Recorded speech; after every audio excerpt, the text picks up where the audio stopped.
Ready? Good evening, everybody. I promised that we would get this thing started right at 7 because it's a big, jam-packed program. So with apologies to people who are going to be pulling in, I got to kill some time anyway with some general announcements. You're going to get this thing off and running. My name is Patrick Murphin, and it's my pleasure to welcome you to Tree of Life, Unitarian Universalist congregation. And I'll be your host this evening.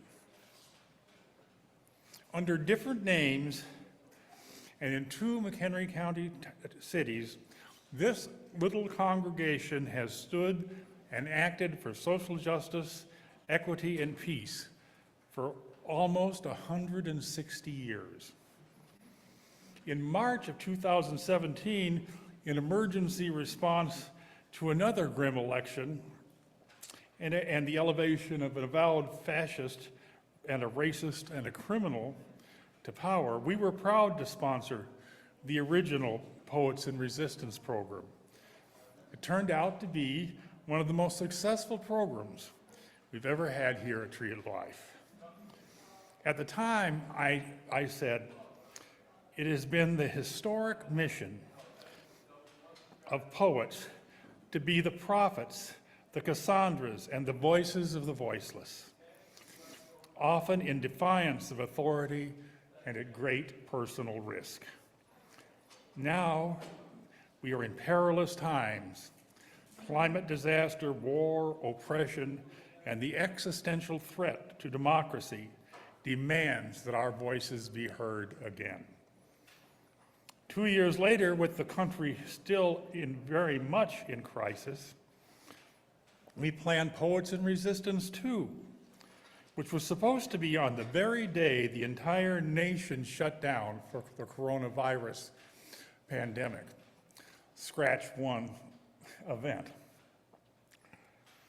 Then, last November, came another devastating blow. My motto had always been, suffer, grieve, suck it up, and look to the long arc of justice. Go back to work and battle again. But the morning after the election, I was stunned. I was shattered as never before. I could hardly comprehend the catastrophe that had befallen us. I couldn't find that resilience that morning. And not only did all hope feel lost, but perhaps my naive faith in the essential decency of the American people was crushed.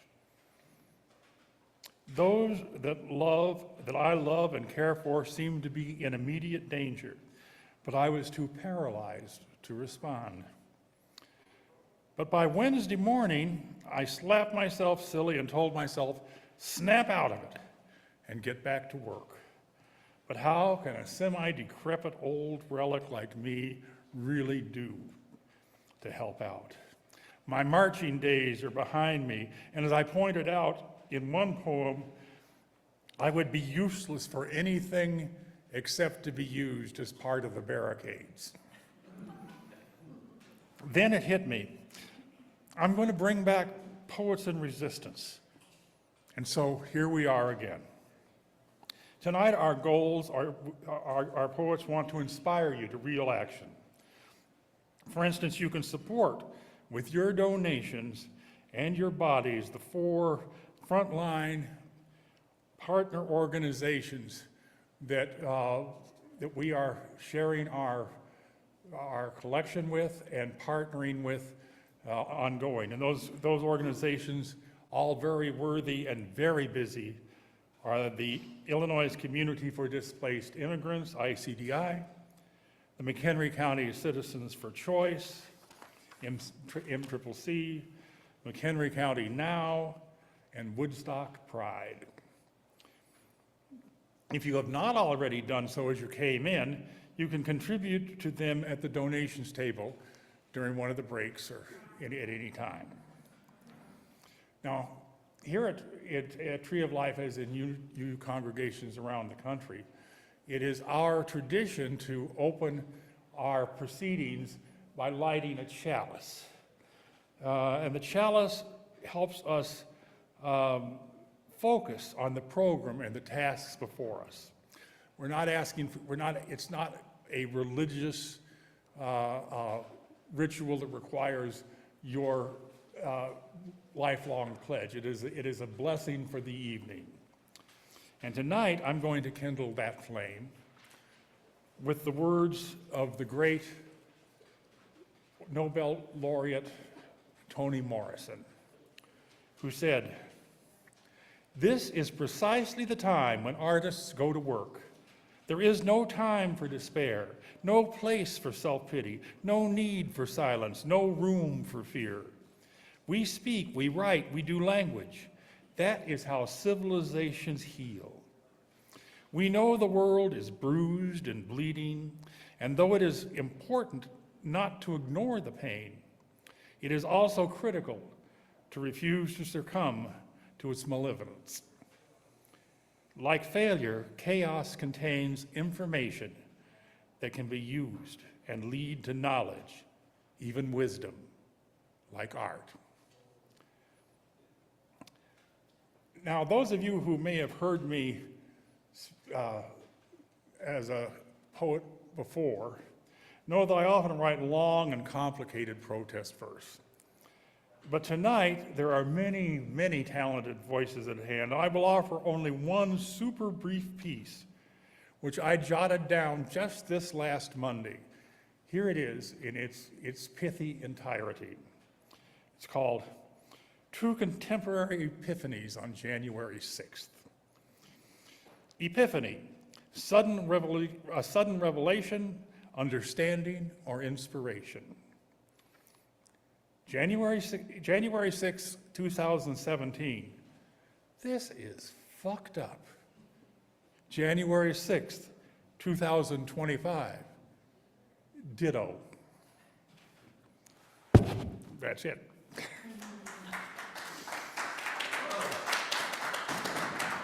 Okay, and as we're going through the evening, I'm going to be calling groups of 3 poets up at a time and asking them to come over, sit over here. And I neglected to make that announcement earlier, so to the general. And that way people can come on directly and we don't have to send people scouting around.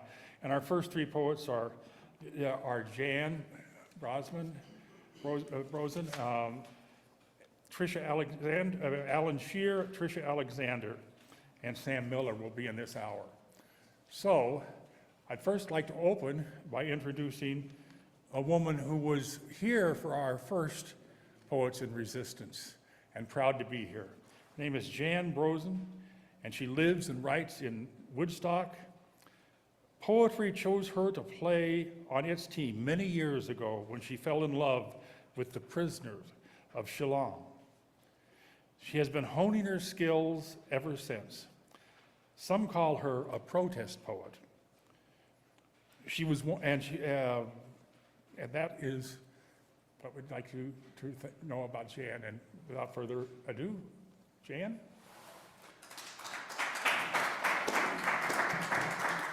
You want to use this, the mic, or the stand? Huh? Oh, yeah, I did. So I did the work. Sit down? Just wait a minute. To pretend like I was suave and lit the chalice after I said I would.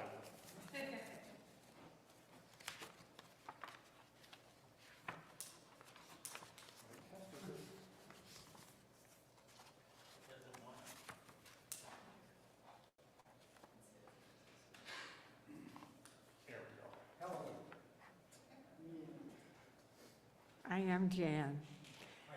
And because I'm the first one to speak, I can break tradition. And I'm going to read something that's kind of partly prose and partly poetry. There's a Khalil Gibran piece in the middle of this, and Khalil Gibran's birthday is January 6th. So here we go. And then I'll read 2 little protest poems that I have written. I've written a lot. This is called Advice on Children from poet Khalil Gibran. And a woman who held a against her bosom said, "Speak to us of children." And he said, "Your children are not your children." I have one son and one daughter. I'm going to talk about my son tonight. He and I flew to Colorado a couple of weekends ago to attend the wedding of my eldest grandson, his nephew. Joel and I spent a lot of time together at multiple venues in multiple cities: Golden, Pine, Littleton, and Conifer. He knew the area because he had lived and worked in Colorado more than 25 years ago.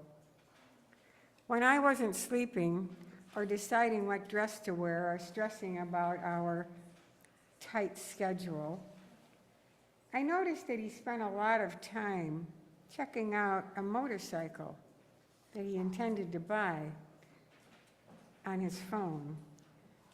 I wasn't totally cognizant of what was going on, but I caught a glimpse or two of a shiny Triumph that he mentioned was for sale in Fresno, California. Joel has always liked motorized vehicles. His dad and I bought him a three-wheeler when he was in junior high. His wife is just as crazy. She just bought an Italian Vespa. Your children are not your children. They are the sons and daughters of life's longing for itself. They come through you, but not from you. And though they are with you, yet they belong not to you.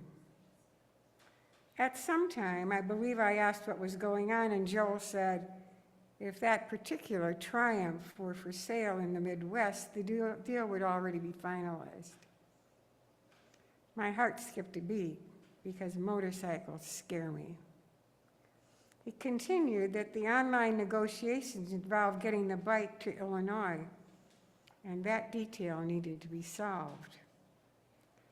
To make a long story short, Joel and I flew home by noon on August 7, talking little about motorcycles. The weekend had been a whirlwind. Little did I know what was to come.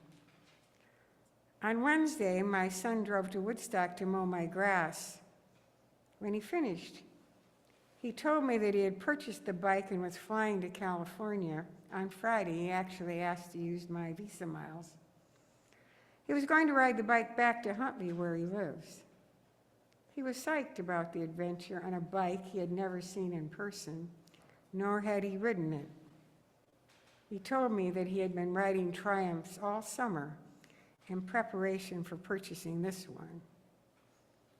I said I will pay for the shipping charges as my heart thumped in my chest.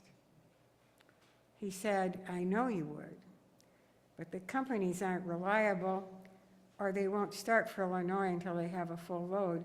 Also, there's no guarantee about the condition of the bike when it gets here. I said, rent an Enterprise truck, load the motorcycle, and drive back. He said, I want to see the country. You may give them your love, but not your thoughts, for they have their own thoughts. You may house their bodies, but not their souls, for their souls dwell in the house of tomorrow, which you cannot visit, nor even in your dreams. You may strive to be like them, but seek not to make them like you, for life goes not backward, nor tarries with yesterday. And so, on Friday, August 11, 2023, Joel flew to California, took an Uber to the cellar near Fresno, California, got on the Triumph, and headed for home. The first day, he crossed Arizona in blazing heat and could hardly breathe in the canyons, but loved the country. The second day, he crossed Utah and into Colorado, where he stayed with friends overnight. On Sunday, he finished the trip encountering blistering wind across both Nebraska and Iowa and pelting rain as he entered Illinois. Did I mention that this Triumph has no windshield to protect the rider from the elements? My son pulled into his Huntley home soaking wet at 12:30 a.m. Monday morning, August 14. He took an hour's shower to warm himself. After his wife texted me that Joel was safely home, I slept for the first time in 4 days. You are the bows from which your children, as living arrows, are sent forth. The archer sees the mark upon the path of the infinite, and he bends you with his might that his arrows may go swift and far. Let your bending in the archer's hand be for gladness, for even as he loves the arrow that flies, so he also loves the bow that is stable.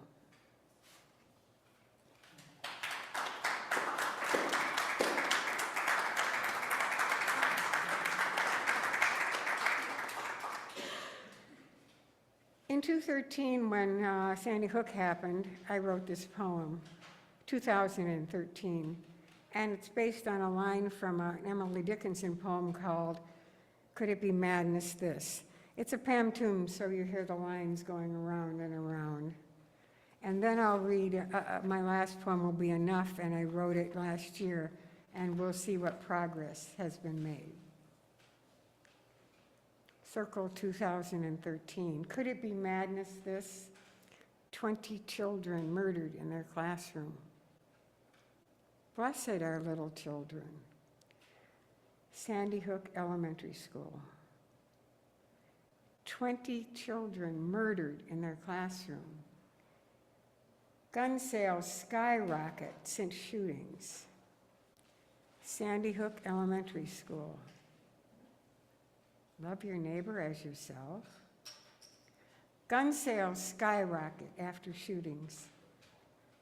Blame all those bad parents. Love your neighbor as yourself. Guns don't kill people. Blame all those bad parents. AK-47, 600-round magazines. Guns don't kill people. More guns make us safer. AK-47, 600-round magazines. Blessed are the little children.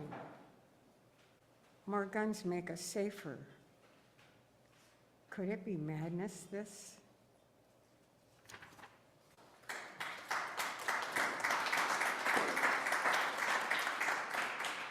And this last one is called Enough, and it's a villanelle, and so you hear the lines. Again, it's a rhymey, repeating kind of thing. Enough. Thoughts and prayers are greatly overrated when used as balm to heal a broken heart that gun deaths have continually created. Gun advocates take stances clearly stated. With their assault guns, they refuse to part. Their thoughts and prayers are greatly overrated. The sacrifice of lives goes unabated from Sandy Hook, Uvalde, Buffalo, New York, that gun deaths have continually created. Many feel our country's been invaded. Their safety seems to have no counterpart, while thoughts and prayers are greatly overrated. In D.C., some gun laws have been debated. Do they signal a hunger to outsmart gun deaths that are continually created? The need for change cannot be overstated. The carnage in our land sets us apart. Rote thoughts and prayers are greatly overrated, while gun deaths are continually created.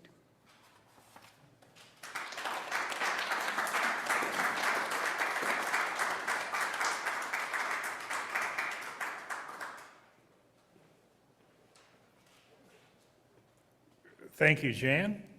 And I'm reminded that I neglected to make an announcement, an important announcement. We are recording this program, and we may be able to make it available for viewing later, either on Zoom or some other platform. So if you have any objections, let me know. But otherwise, our Sterling Tech crew is recording you for posterity. Our next poet is one of our very own from here at Tree of Life. Alan Shear, the Reverend Doctor, I believe, Alan Shear, is a retired professor of philosophy, religion and ethics, and history. Prior to his teaching career, Alan was a congressional press secretary and the pastor of several churches, where he worked in a variety of social justice ministries. Ask Alan sometime about his extremely varied career. But it's my pleasure to introduce Alan Shear.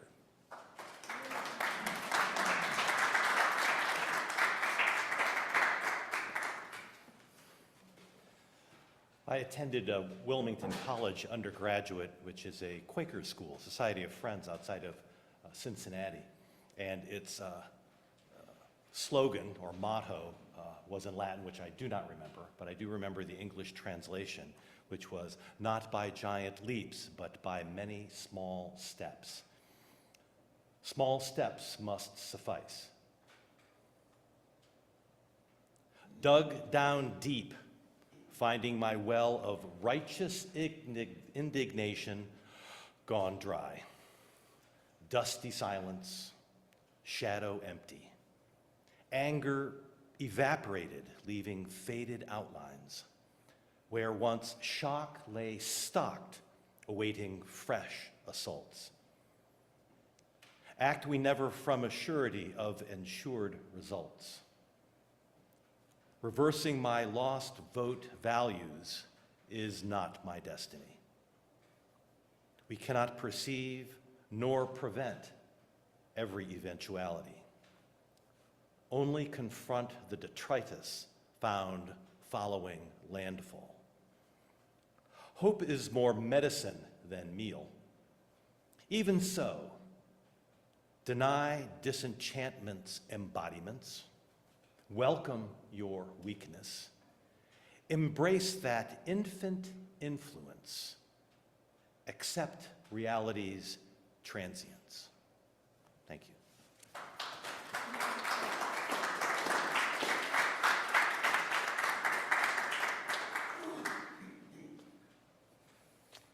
Thank you, Alan. Our next featured artist is a multi-talented artist and who has been graced us here at Tree of Life just a couple of weeks ago in the pulpit, presenting a program of her thoughts, meditation, and her wonderful music. Tricia Alexander is an award-winning performing and healing artist, a performance poet, songwriter, and musician. She said, "Writing has helped me understand and process the multidimensional experience of living. I can't imagine my life without the beauty and the depth that writing has not only brought to me, but also what it has encouraged me to rise up and out of me." Tricia?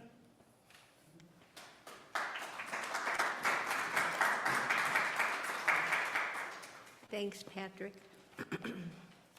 I'd like to share 5 pieces, and if I stop talking, I'll bring it in under 10 minutes. I am an American, anti-war, anti-racist, anti-sexist, multi-artist. I am daughter of Nadine, artist, never fully realized, drunk, fully realized, never healed, victim of physical abuse. She told me only once he really wanted a son.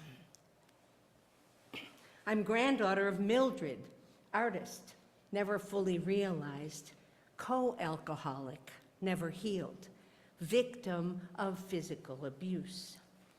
I'm granddaughter of Edward, poet, singer, never fully realized, soldier, never healed, drunk, fully realized, never healed.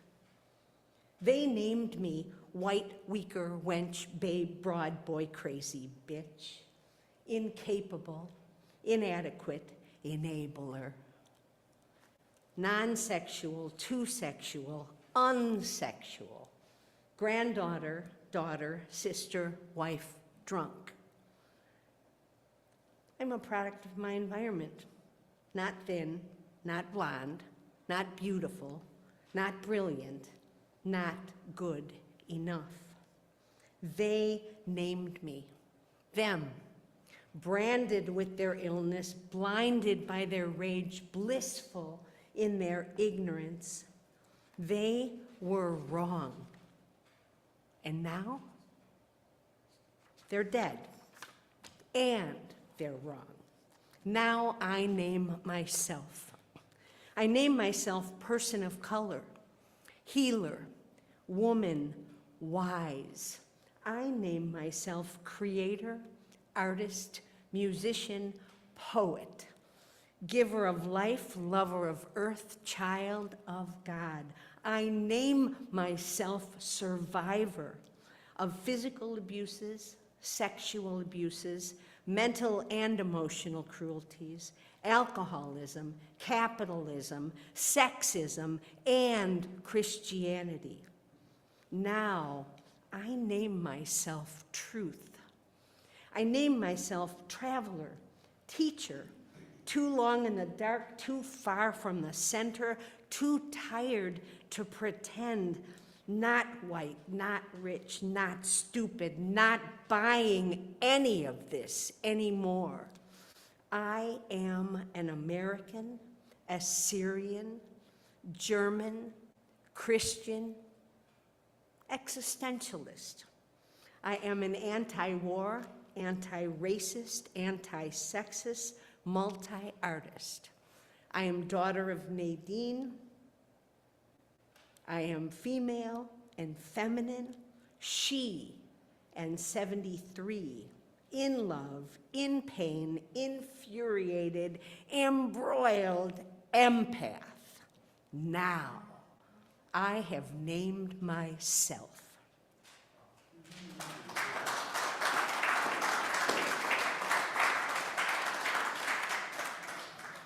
Stop trying to make me feel afraid.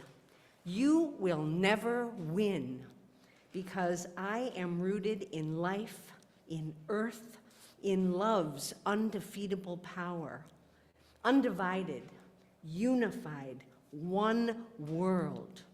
This is where it will all begin. So even though ignorance now abounds, I will not be shaken in this 11th hour. I will choose instead to anchor myself in intuitive's unshakable knowing, allowing only wisdom and compassion to teach me how to be. I will learn to love even you with all your greedy cruelty showing, honestly believing that in time, even you will come to see. See that this is all about your pain, your brokenness, your heartache. This is all about your inability to be a part of and equal with all. I will pray that in time your eyes will open, your heart will break, and the wall built by your need to be better than will crumble and fall. So go ahead, scream. Make yourself larger than life. It will not last, because like all diseased things, your time has almost passed.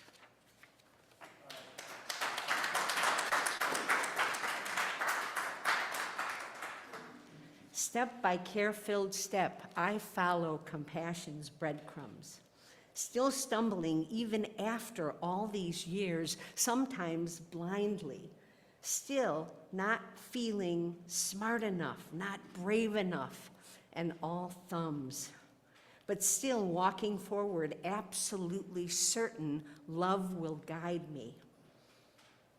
Step by care-filled step, I carry on in the name of love's vision, putting all my faith on the 100th monkey in this human race. Head tucked low, I tiptoe quietly through greed's derision, heartbroken again and again and again. Some days I barely hold my place. Honestly, I didn't think it would be this hard to succeed, but because I really do see the birth of a new humanity, I will use my power of forgiveness to fuel thought and word and deed, healing first my own heart, my own mind, my own insanity, till I can, with compassion, forgive even the vulgar, even the inept. Then, singing my way forward, I will hold this vision step by care-filled step.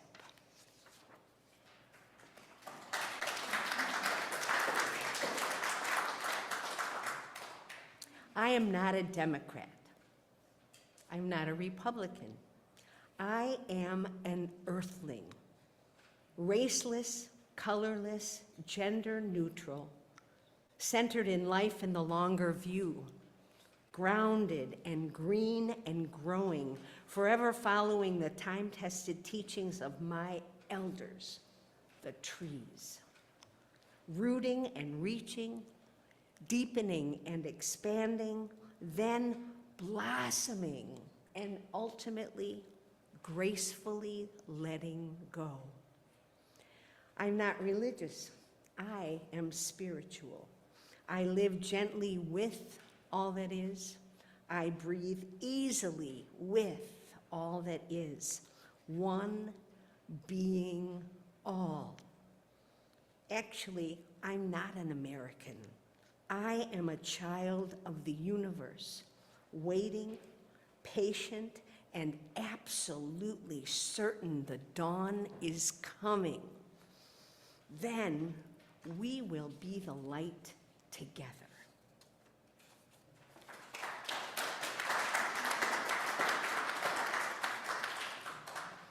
I long to flow from the wholeness, from the holiness of my soul, my core, my source self.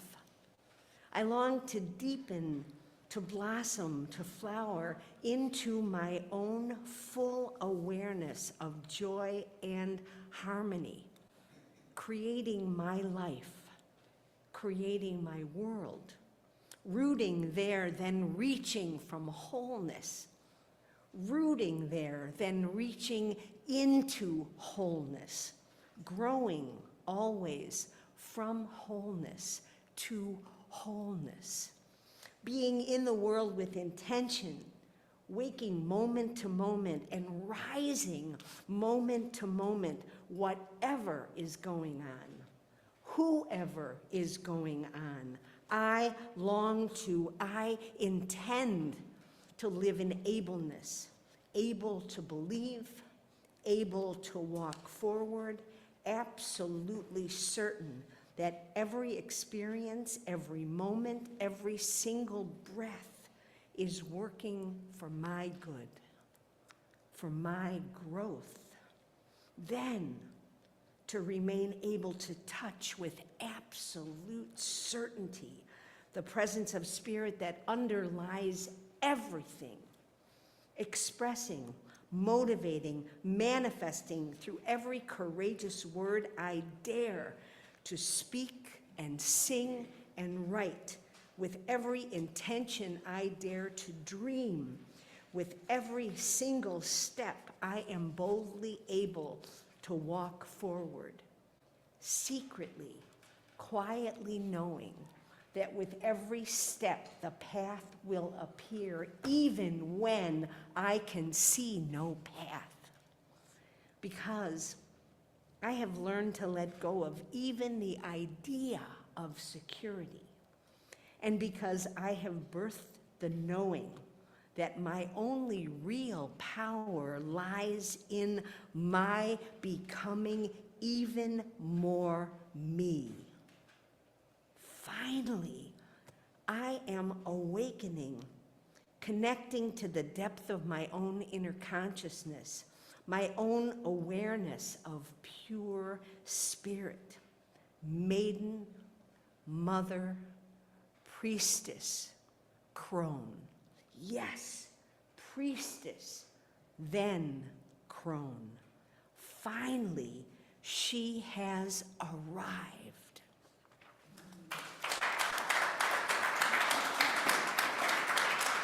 Thank you, Patrick.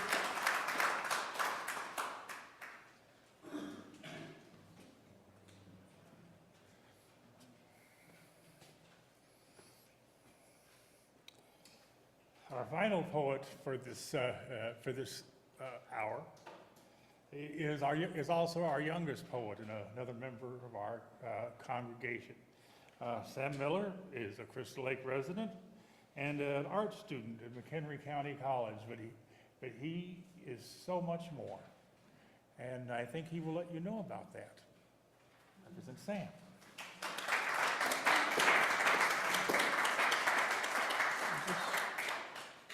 Oh.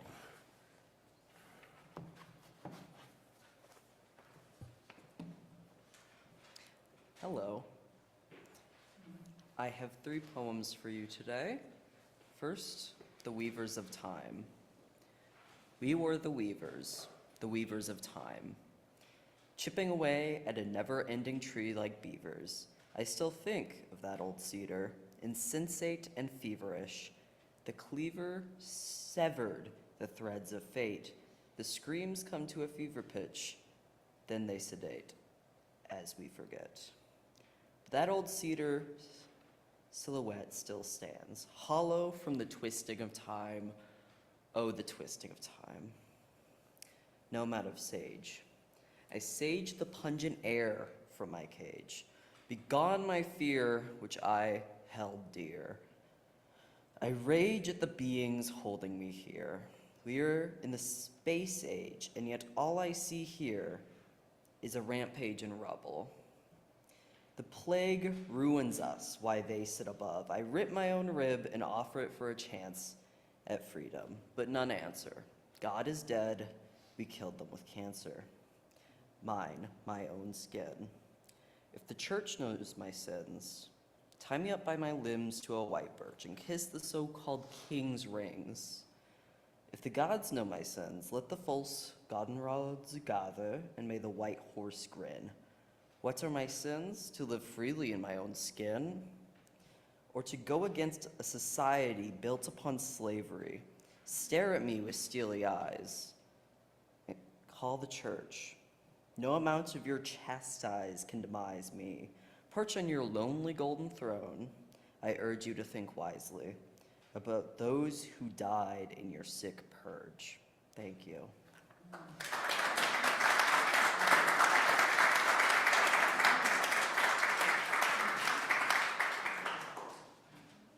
Well, thank you, Sam. We are going to, we're running good. We're just a little ahead of schedule, but that's not bad. We're going to take, at this point, a quick 10-minute break. I would advise you to take advantage of the free food and soft drinks and water out there. We also have a wonderful cash bar, which you can get a libation, which I probably will myself. Also use the can. When we come back, we will.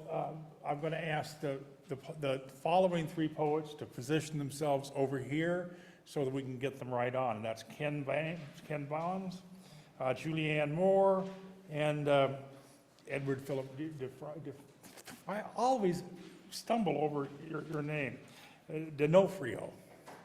So take 10, come back, we'll hear some more poetry. Everybody to gather again, and also if our next speakers would position themselves over here, Ken, Julie, and Edward. And I will be calling your names in just a minute. As people are settling back in, I would like to thank you for your support of Tree of Life's social justice work. I don't know how many of you who are here for the first time may be aware of all the things we do. Your donations tonight to Tree of Life will support Compassion for Campers, our signature program for the homeless and housing and housing in need people. It'll go to jailbreakers. Our mission for the families of inmates and detainees, and those inmates as they are in prison and as they reintegrate into society. We also have outreach ministries dealing with LGBTQ issues, and especially, we've been especially attentive in recent time to the critical needs of transgender and questioning youth. We work on immigration and issues and on issues of refugees. We work for the preservation of a woman's right to choose. The list literally goes on and on. So we're very glad that you're able to support our work doing that, and as well as all the fine organizations you see up above us. Now, to get on with the program, our next speaker is one of the most familiar sights and sounds at so many McHenry County poetry events. Ken Baum was born in Waukegan and lives in Island Lake. He started writing poetry at age 65, inspired by persons, places, events in life, especially those closest to him. He believes in trying to make this world a better place and to express and share beauty and love. Ken?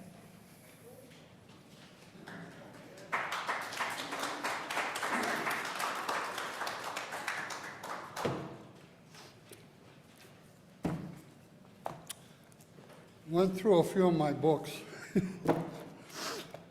I will start with, from Volume 1, a haiku.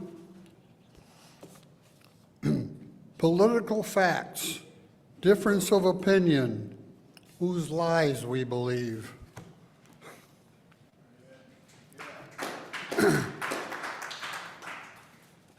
Short, illiterate.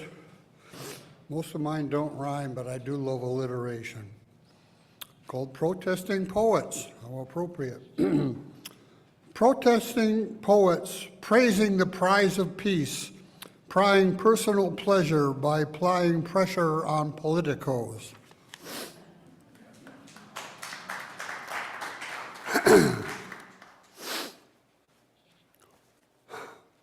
Ornan, the shiny brass eagle atop the flagpole casts its shadow on the drapes, its golden wings spread, gazing over the auditorium.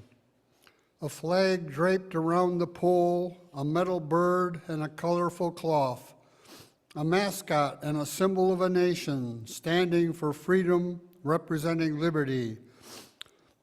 But with current events, shadows of old glory suggest what might be hidden, and that now one should pay attention to the man behind the curtain.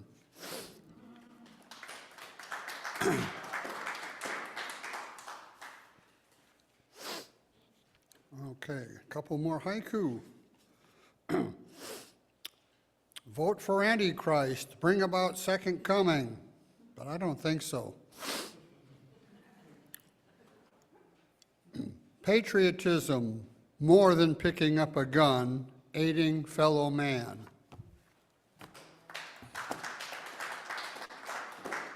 Good thing I got a lot of books.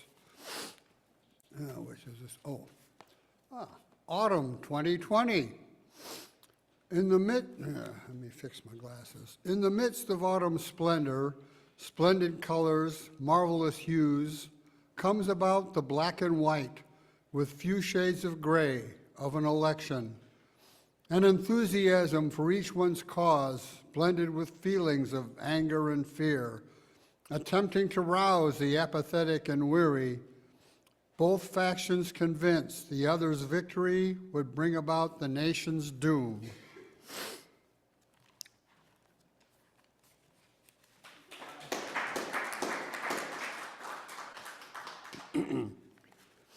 In harmony. Shamrocks and catnip, quackgrass and a seedling tree, all thriving together in a large brown earthen pot outside my front door. None planted by me, just gypsy seed on a wind-blown caravan, wandering air currents, searching for fertile ground, mingling roots, sharing sunlight and rain, prospering in concert. Would that the world of man could do so.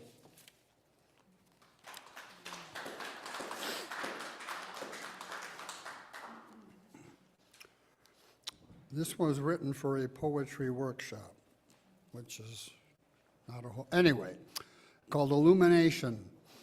Brightest day to darkest night, days pass by.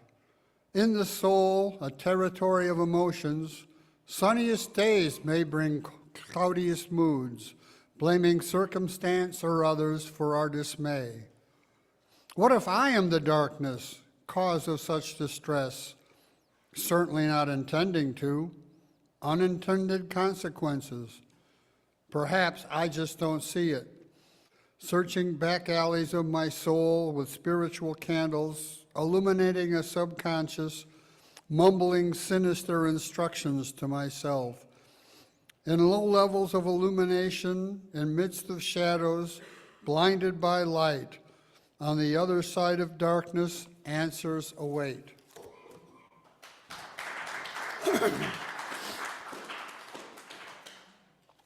Ah, yes.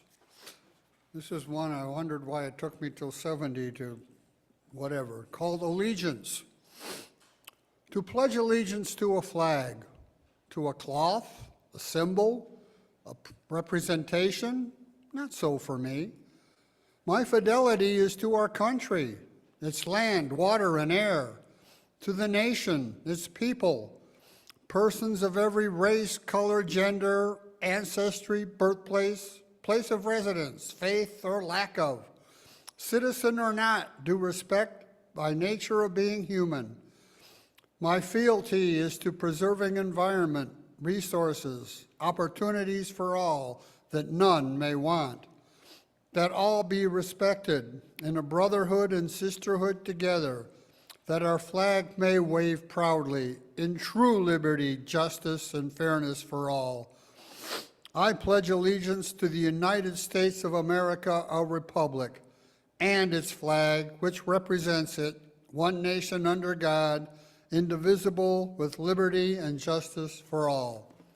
Thank you.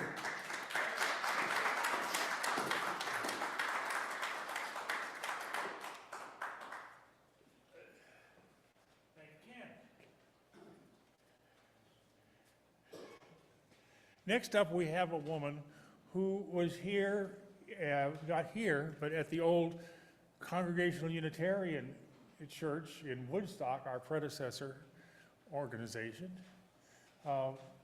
Years ago, during the period of the giant protests in Wisconsin and around the country, the Occupy movement and the protests against the 1%. And way back then, we presented one of our first open poetry programs, much like this one. And on that night, Julie Monroe was one of our poets, and we're so glad to have her back. Julie Ann Monroe is a writer of poetry, music, memoirs, essays, and books. She's active in the world of photography as well. She spends her time writing, playing guitar, hiking, and hanging out with her horse. She lives in Woodstock, works at Harvard, and she plays everywhere she can. Julie.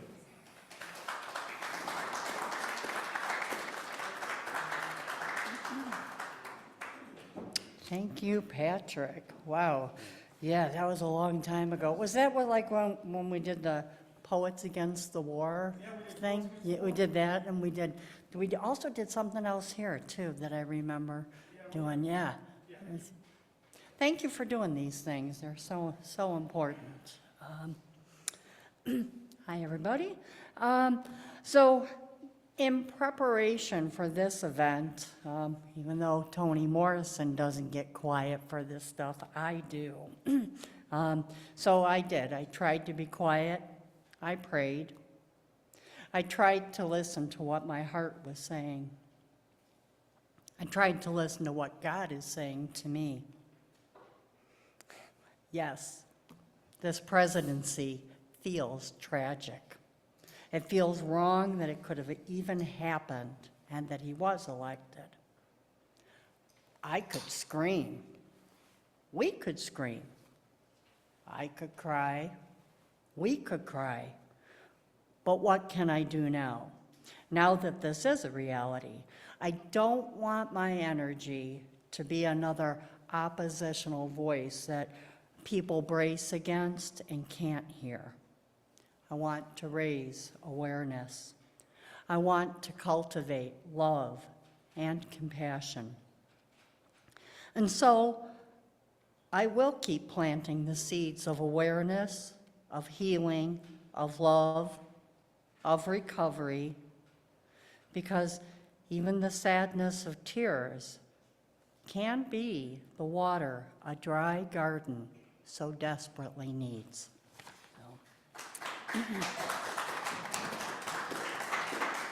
So the first thing that I'm going to read was something I actually wrote a few years ago, and it's called No Refills on Popcorn.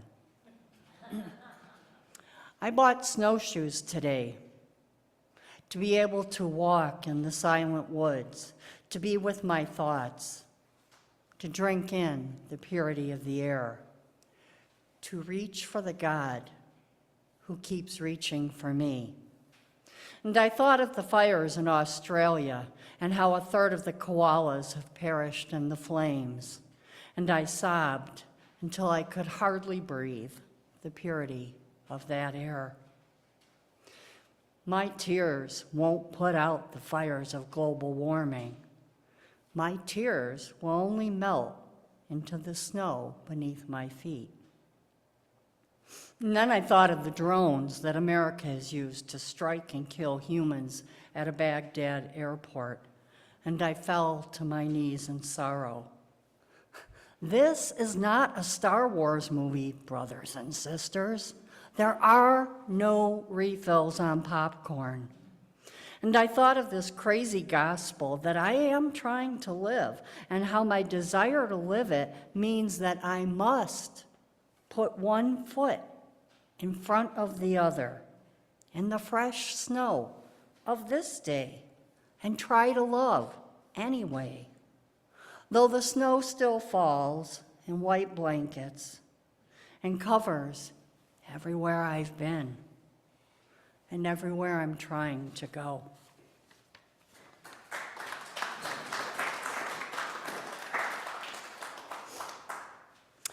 This one, I actually just wrote the other day. I'm going to call it Amor en Enero 2025, which is love in January 2025. The little Mexican part of town where I work and live, here in the USA, is alive with love.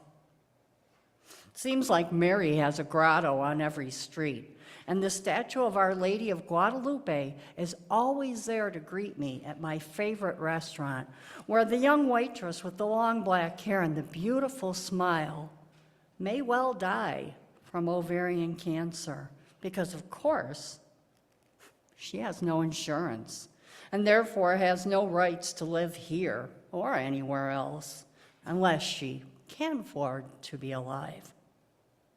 Still, she is smiling through her obvious pain to offer me another $8 margarita, which I accept because I can.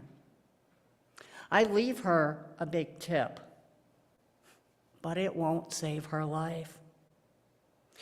It can't save her life. I can't save her life. And Jesus and Mary and Joseph are in a stable in this town under the bushes at the corner of Main. Their clothes are faded from the summer's hot sun because they live in that spot all year round.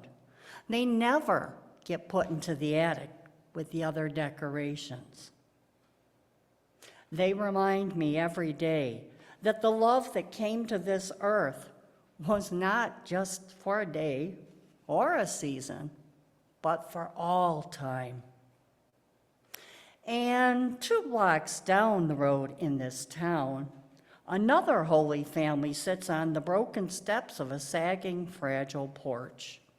Joseph fell over his side the other day in the wind, and he watches all the cars driving by from his left eye. He could fix that porch. He is a carpenter, you know, but then who can afford lumber nowadays? Still, the Mexican families smile at me, white American me. And they laugh, and they hold their children close, and they kiss their children a lot. They invite me to dinner. And I don't feel worthy ever to enter under their roofs. But I do. I do because their love is so alive.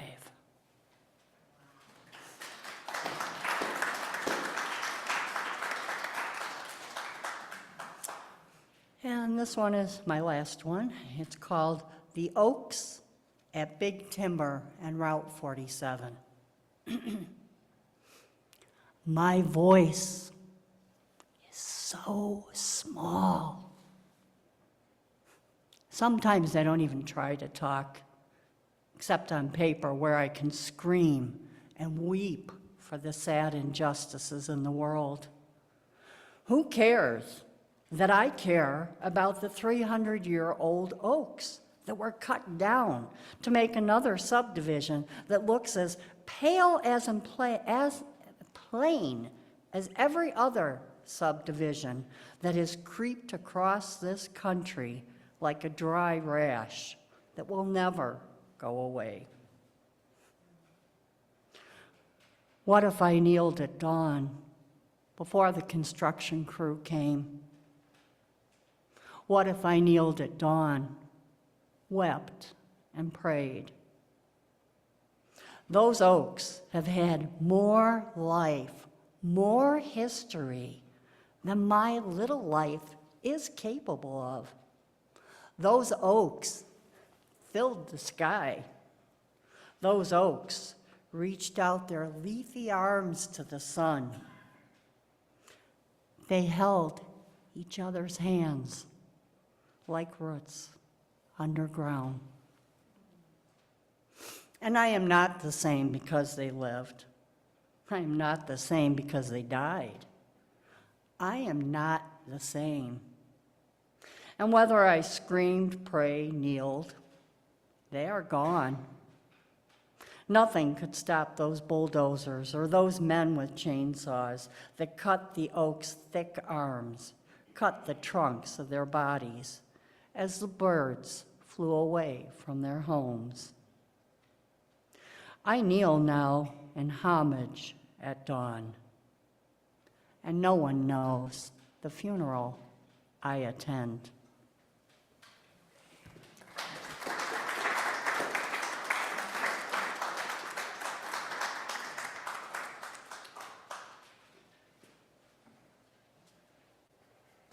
Well, there's some powerful stuff being said here tonight. Before I get to introduce our next reader, I'd like to ask Julie and Joe to get ready to go over there and be ready to be on following our next poet. Our next poet is Edward Philip D'Onofrio, and I got it right the first time this time. Pretty right. He has been one of the major figures in McHenry County poetry for some time, and we would see him at readings all over the county. He was the former and inaugural poet in residence at the Rao Center for the Arts in Crystal Lake. And since his time there, he has spent his time organizing poetry readings in McHenry and Lake County, writing and reading about the natural world and the joy in the face of the never-ceasing advancement of evil. I might also note that he is known as the Prince of the Sonnet.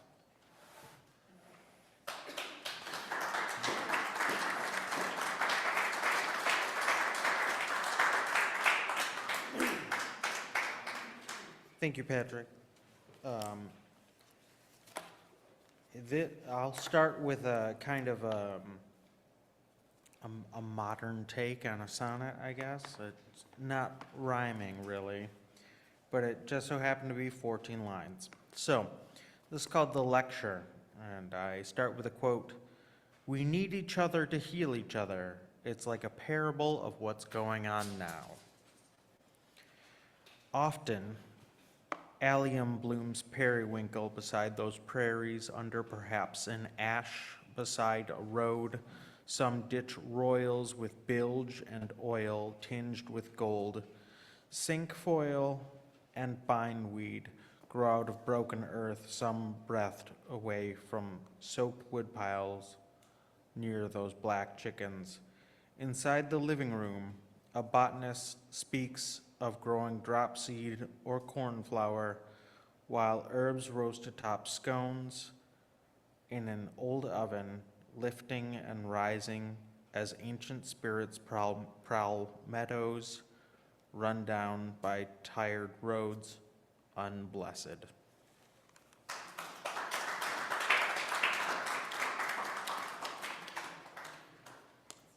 I just want to speak for a moment on the fact that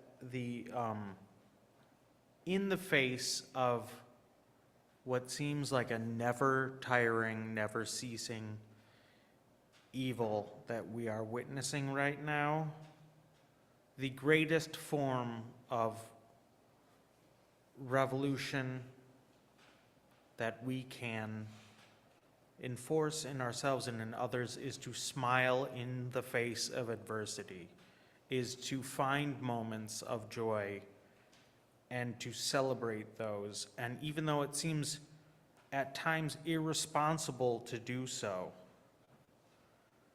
to let ourselves be happy when an evil, evil man sits on a throne at the heart of our country,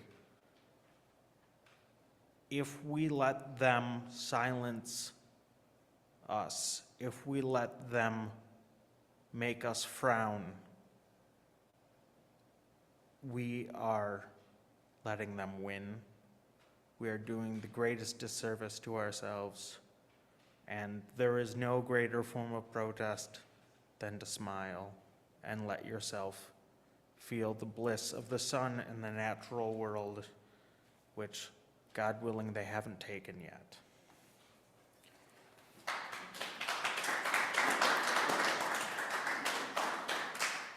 This is a prose poem piece called If that I wrote on 11/11 of 24. Had some fears. If a small glen were to open as the earth does open for a dale, among that far grove of red oak beyond those fetid fens reeking of drought, if a copse were to clear as a clearing might to allow us to move beside that mud within that muck to mire to swamp, if out of some moss my hand came, would you?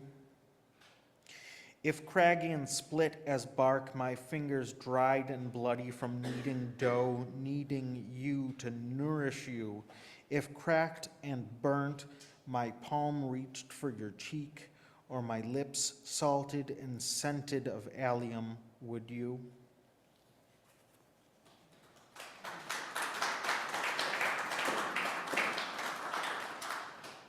And then I was gonna hold off on the sonnets, but because I have to now, right? All right, here is a wild lettuce. Within that bud that is your greening heart, there scents a nectar borne aloft on dreams of stamen prodding pistil with pollen, as night songs fill my mind as petals peel over petals' softest touches, a rose or ranunculus, a buttercup's touch, a kiss of licked lips, vanilla lilt, beyond a scentless sky of jasmine cream. If we break apart those pods of our lives, we'll find that milky worth, like wild lettuce winding tall and yellow-bloomed, false, prickled, so we guard ourselves falsely as cynics, wish still to be split, pollinated, touched tenderly, realized, and tickled.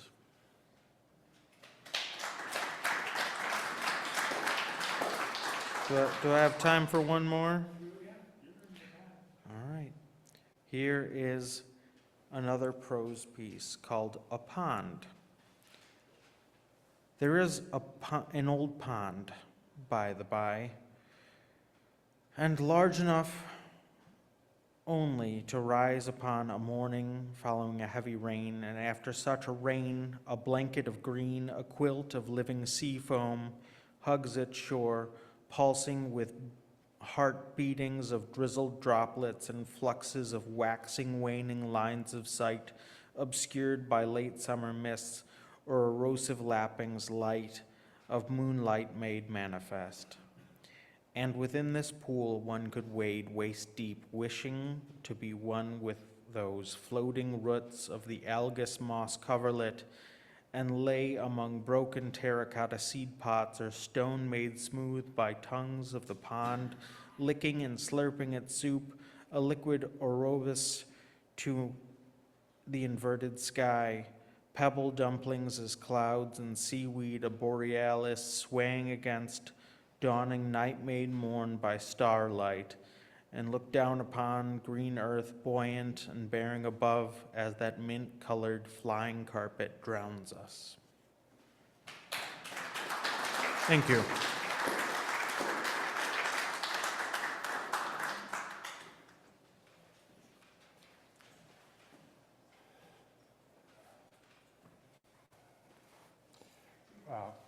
Next up is another member of our congregation and a member of our poets group, which is very active here at Tree of Life. And she's been doing double duty as part of our very important tech team, which has done such outstanding service tonight, making it possible for us to look like we're far more sophisticated than we really are.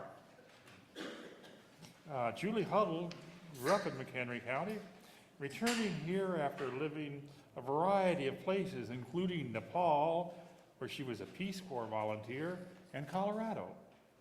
She finds her inspiration primarily in nature, her dog Clarice, and in her community.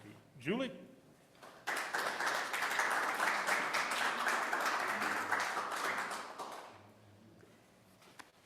I realized after I wrote that introduction that a lot of my poems have nothing to do with any of those, given the recent turns of events. This first poem was inspired by a comment that someone made after a service. Light must be seen to be light must be encountered to be seen. No one spoke to each other. At least, no one spoke to anybody outside their own. Why wonder how the breach of manners broke the thin barrier, holding back fear and hate of unknown neighbors among us? We must begin talking, begin listening to each other again, to mend our trust and love, to share our light in community, in peace to all.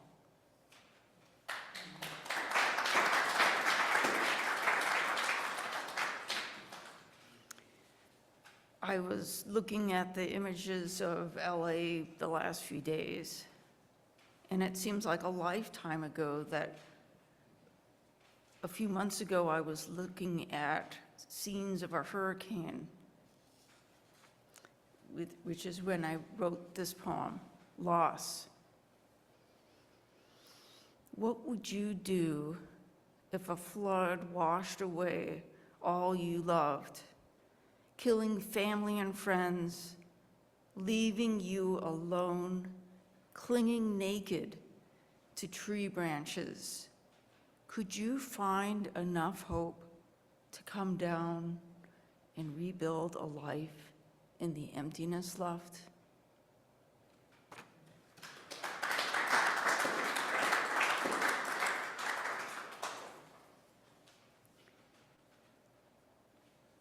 I live above the hill of a polling place where I saw a little scene play out with political signs.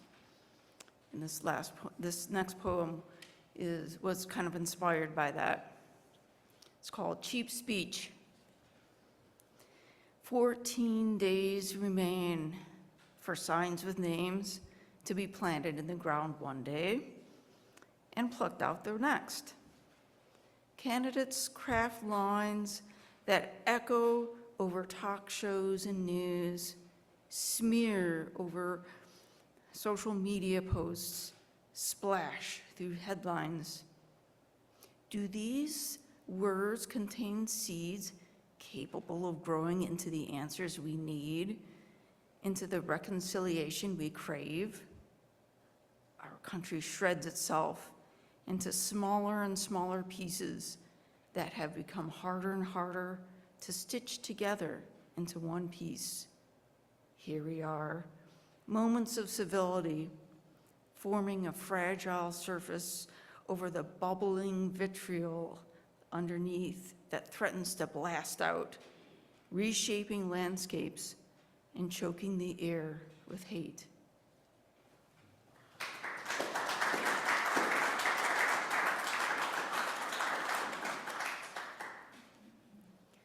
And this is a poem I've been working on a lot with the poetry group. So bear with me, poem friends. This is not a poem about Tuesday. I took the early bus today, 3 hours earlier than usual.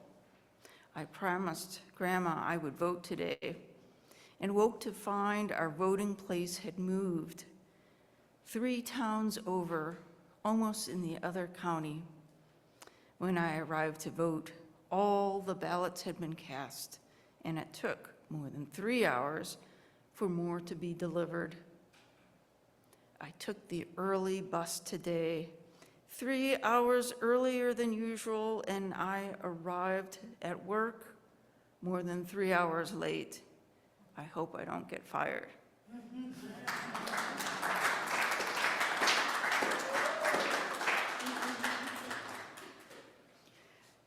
Gardener of the heart. I always crave for springtime this time of year. Gardener of the heart. On the darkest nights, there was a star burning so bright I could wander far, returning to its welcoming light, escaping any fright that blurred my vision and obscured what felt true and right. With its steadfast clarity, I braced to face rage and fear and ignorance, resisting the urge to beat and to smite all, and instead focus on my breath, my heartbeat, my step, my words, cultivating the growth of every tender flower of love and truth within, and share these with the world.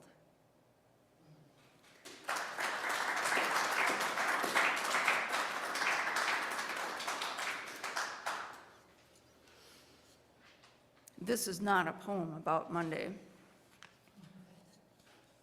How can I get up before dawn without work to perform? Who am I if I cannot explain what I do to make a living, with no duties prodding me to meet the day? Is each moment another step towards an uninspiring end, or towards finding a higher meaning in life? What if the only meaning found is the joy created by the beauty of a smile, the dance inspired by a random song, or a smile exchanged with a stranger? What power keeps my life going beyond the zest of experience, the steady sensations of being, desires to have what I have not, passion to create and be remembered, trickling through as thoughts woven into stories? As the world rushes to start a new day, can I exist simply as a noun?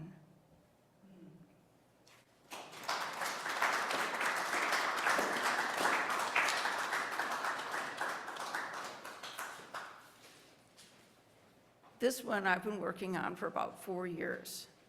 And see, that's be about 2016, or I guess 2020. I guess 8 years ago, it was 2016. Judgment. Blue skies when seeded with ice crystals and kneaded by clashing winds rise and bake in the horizon into thunderheads.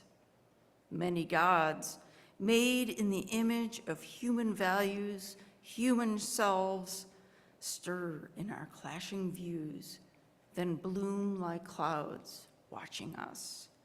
Hear them thunder when we fail to listen, fail to connect with reason, facts, and compassion, preferring instead charismatic leaders, lies, hateful speech, and mobs.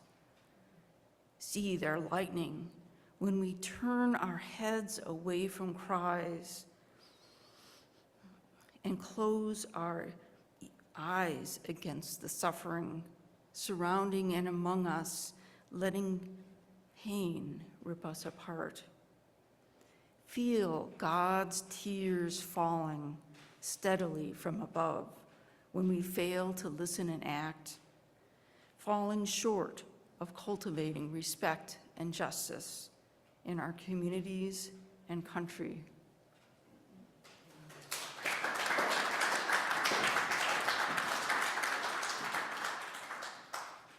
And I'll end on a happier note. Broadcast. Liberating love penetrates mindless static, emotional brambles, cloying sensations, hurtful words, ignorant actions, bad intentions, catapulting us into a moment, bliss. Clear away distractions, tune in, receive and transmit love. Thank you.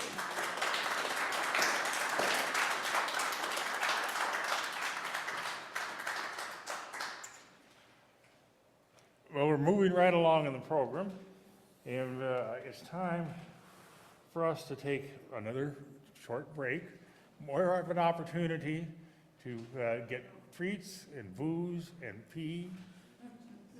And by the way, I recommend. What?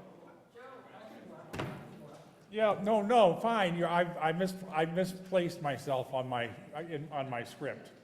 Thank you for being attentive, because evidently the old man is not. I'm sorry. Yeah, our final poet from this period is an outstanding figure in McHenry County poetry. He is a writer, a poet, and the founder of the poetry group Paladins of Poetry, which does perhaps more than any other project expose this community to good and high-quality regular poetry performance. He's been an active poet in the area with many associations, including the Sanctuary Poets, Atrocious Poets, and has hosted a monthly poetry night in Crystal Lake. Joe's poetry publication is Azul A Collections of poems, and he has maintained a writer's blog spot on Google since 2010. And I'm really proud to present my friend Joe Calvillo.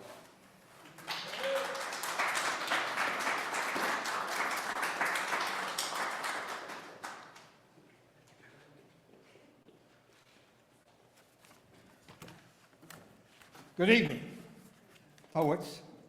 Good to see you on this evening. Patrick, great job. I've really admired how you organized and ran this thing. I know it takes a lot of work, so kudos. Good job. I was involved with the event 8 years ago that we did, and here we are back again. I found one of the poems that I read that night that I had written specifically for that night. I had hoped never to have to revisit the damn thing, but here we are. Orange Marmalade Man. What is this new reality's tonality? Is it a fact or merely augmented reality? With fashions of glitter and blowing balloons in a parade led by the strange man of orange marmalade. Reverberating voices prattle on about transparencies and mix into sounds of confounding frequencies. Thus arises the opus, Right is Wrong, a symphony executed with vagaries, a prelude to the new order, an act accompanied by the ride of the Valkyries. Hear the social drums beat into patterns of dissociative dissonance, and watch the tongues of anger slather up fear and ignorance. Wrong is right, right is wrong. The madness is out of control. Resist, persist, consist, exist in the world of the alternative fact. The purpose forms its own augmented toll. Protested, arrested, attested by a percentile of whitened fears. The orange marmalade beast is perched at the outer edges of this new frontier. Listen. Listen to the silence, for the maelstrom widens. The Librium in the medicine cabinet leads to the music chambers of Master Haydn. Sinking into the waters of solitude is an interesting and immersing bath that washes and cleanses away the stains of wrath. And at once the calmness wraps the vastness of nothingness, shielding sanity from the onslaught, from the atrociousness. Thus fends away the red, the blue parties of attacking pen swords, and shields the senses from the righteous regiments of piercing words.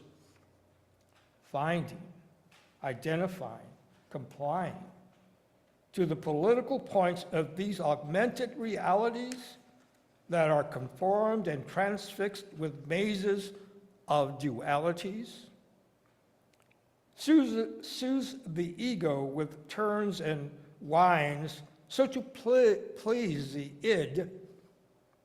Viva el Rey! Viva el Cid!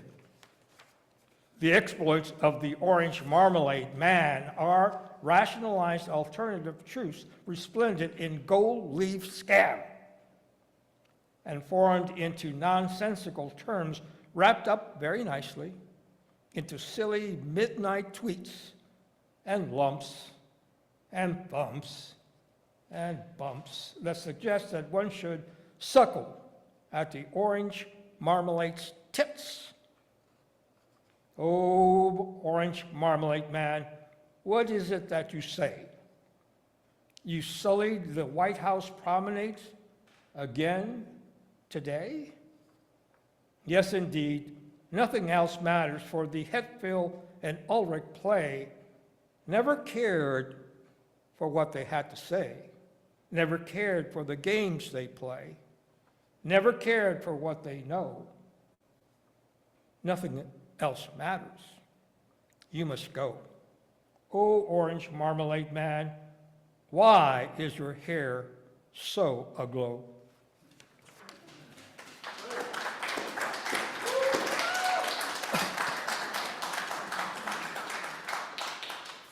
My second poem is one that I wrote for tonight, and trying to find another way to address all the anxieties and the undercurrent anger and fear and of what's to come, and no one really knows what that's going to be. But what we need to do is do what we're doing tonight. We cannot remain silent. That's the worst thing you can do. In fact, the reason we're here is because so many people stayed home to be silent on the day they should have been gone to vote. If that hadn't happened, perhaps we'd have a different conclusion. But unfortunately, all the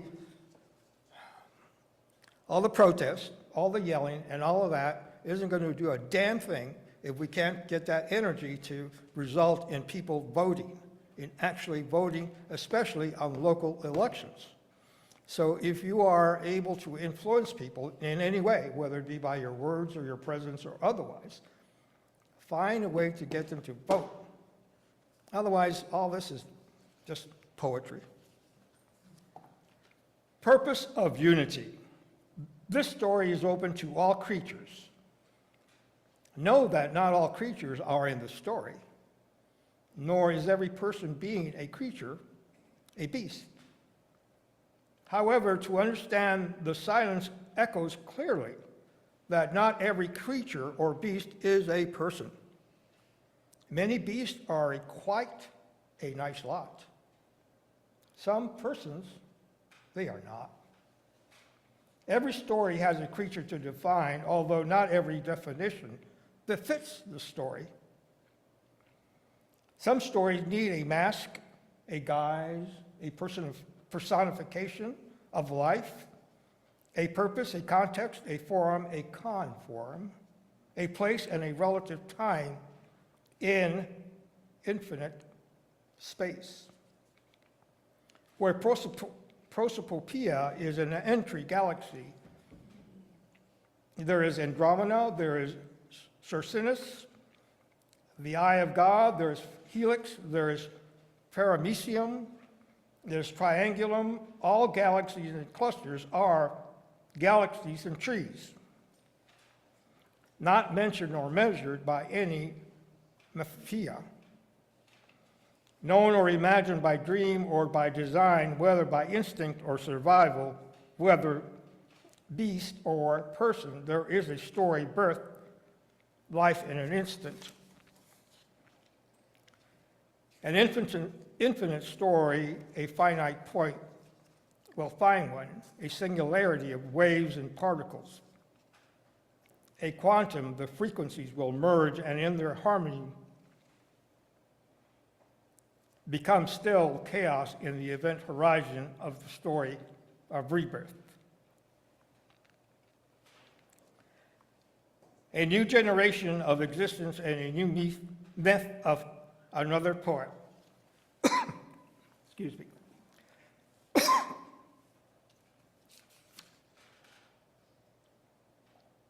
I lost my voice there a little bit. I lost my place too.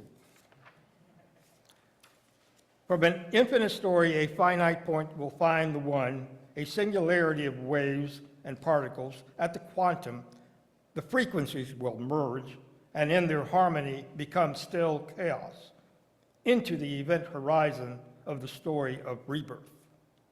A regeneration of existence, a new myth for another poet to form prosodies. A new story is open to all creatures, whereas all creatures are in the story, nor are all persons acting as creatures. For every beast understands that not every creature is a person. Many beasts are quiet and a pleasant lot.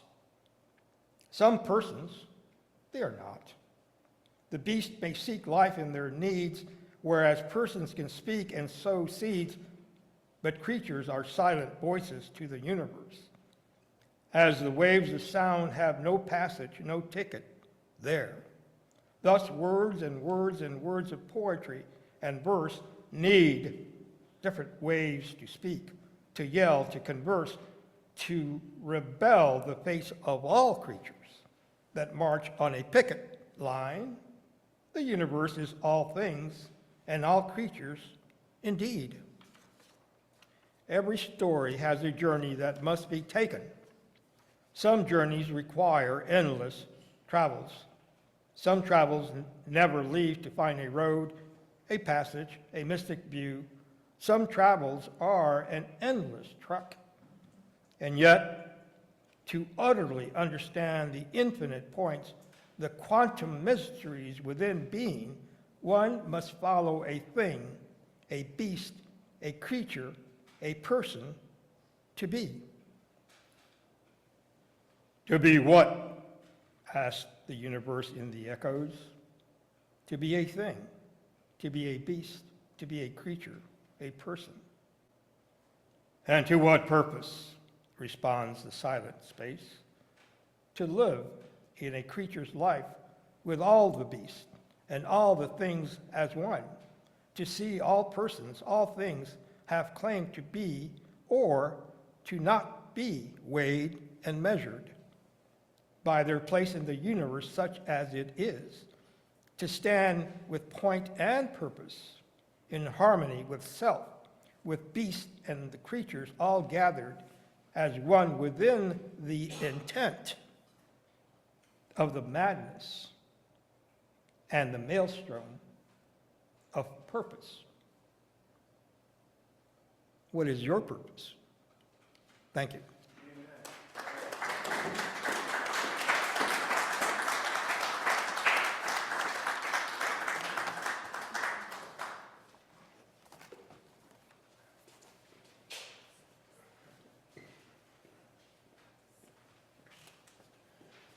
Well, we're rolling right along. Time for another break, but I would like to encourage you to use this time wisely.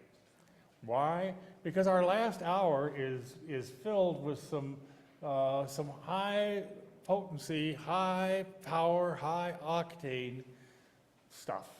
And I'm encouraging you to pretend that this well-lighted church sanctuary out here is not a well-lighted church at all, but is some dark and maybe smoky basement room someplace with some cool cat on bongos over here, and maybe a clarinetist over there, and maybe someone throwing up in the potted plants back there.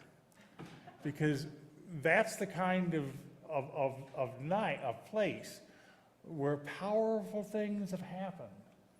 Some of us have been to those places, and some of us have loved them, and some of us have been to those places and ran out gagging. But try and set the mood. So I encourage you to go out, SS Mein Kampf, eat, take advantage of the booze. We want to get rid of it. Get ready for that special, powerful last hour. Thank you. Our our final hour. So make your way in. I will tap dance for just a moment. Actually, if you see me tap dance, because I can no longer leave my feet. Can no longer leave the floor. My 4.5-year-old granddaughter tries to get me to dance with her, and she said, Grandpa, she says, get your feet off the floor. I says, it ain't happening anymore.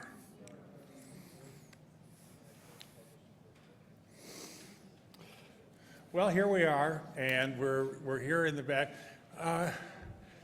we're here. I wish we could recreate that atmosphere I spoke of earlier, but squint and imagine it. And our first poet is one of the people who is perfect for getting us into that mood. I really admired his work.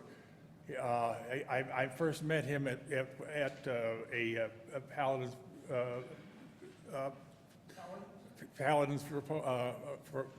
of Poetry reading a while back, and I have since he's been posting a lot of really strong work on Facebook, and I told him I was deeply impressed by his work.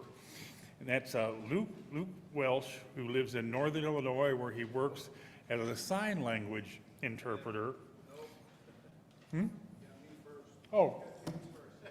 James is the one you met at Paladins. I didn't go to Paladins. They should fire me. I mean, this. All right. I'm just reading the wrong places here. All right. First one. And this guy is going to get you going. James Hamilton is from Wisconsin, up in the middle of the state. He came from Rockford last night, but he's been traveling down here especially to visit us. And James is a seasoned spoken word performer, and you'll see what that means. And he's also a motivational speaker. He's a member of the Wisconsin Fellowship of Poets and POET, People of Extraordinary Talent. And James has made a significant impact on the literary scene of Wisconsin, and he's about to get your attention here. James.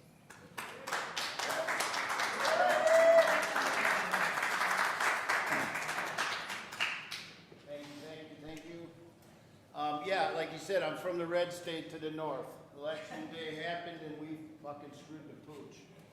Yeah.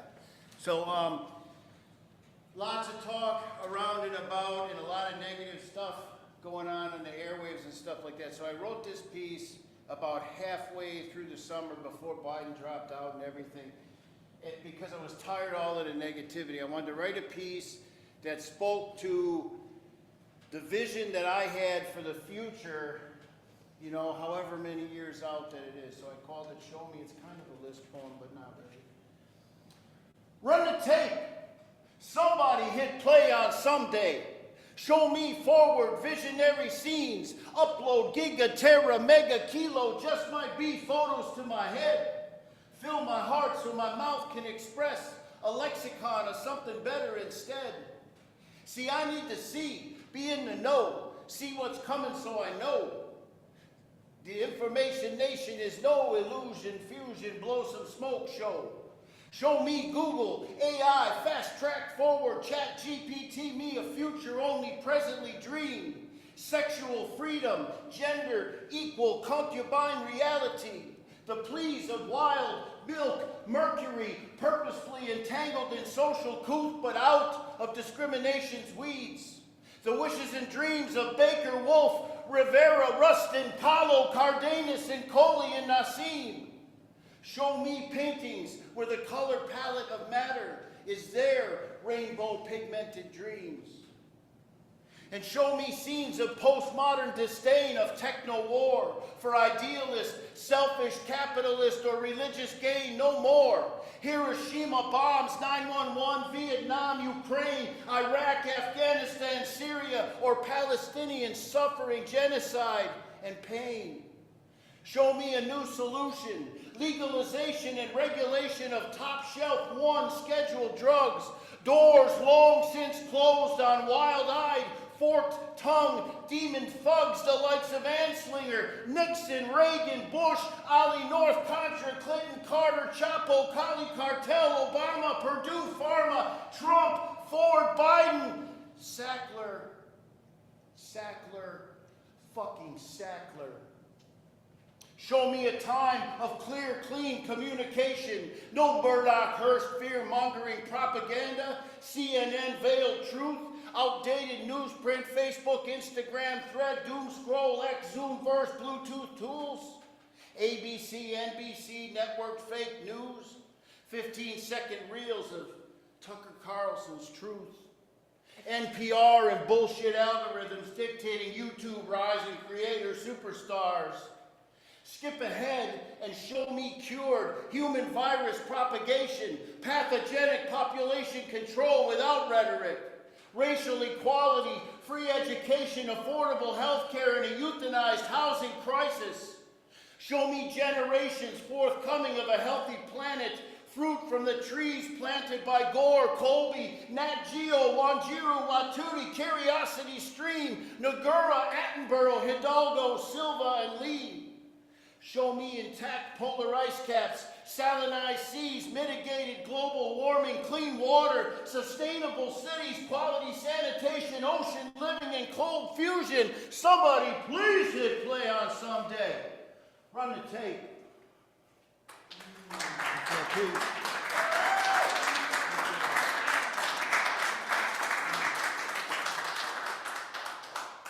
I put this one in the middle because I load my thing up with what I'm going to read, and I'll be honest with you, I took the one in the middle out because it was very separation of church and state and all of that, and I knew we were going to do this in a church, and I didn't want to be an asshole. So it's just good time.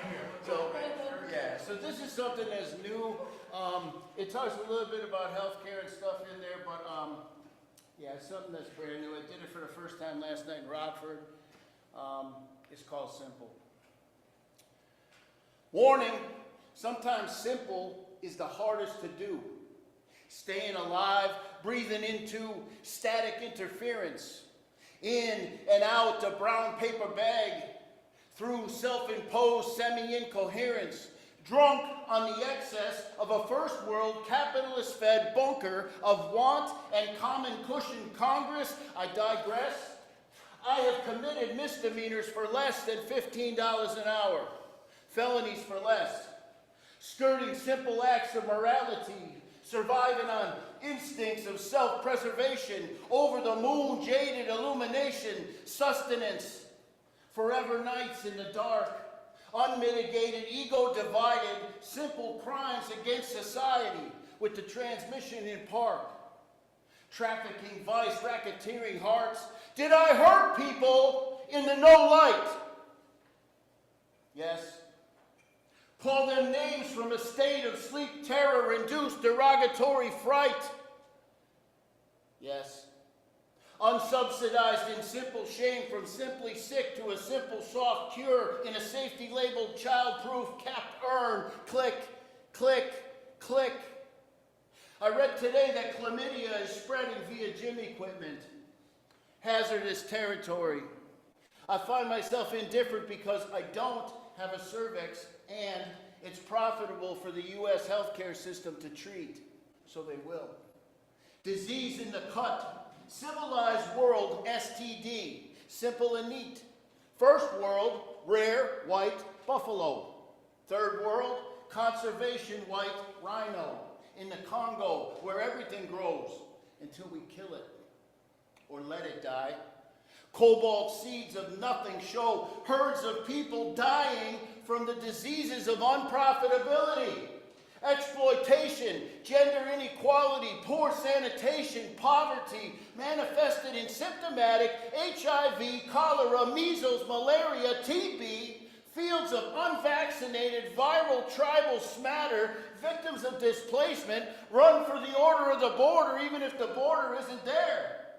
They're not considered refugees unless they cross an imaginary line to leave, seeking asylum somewhere else. Humanity on a shelf, peered at through cracked glass, screens to screen to screen to screen to screen to screen to screen, scenes of endangered species zooed, cognizance to undertooled and greened before turning away. Warning, sometimes fixing simple is the hardest thing to do.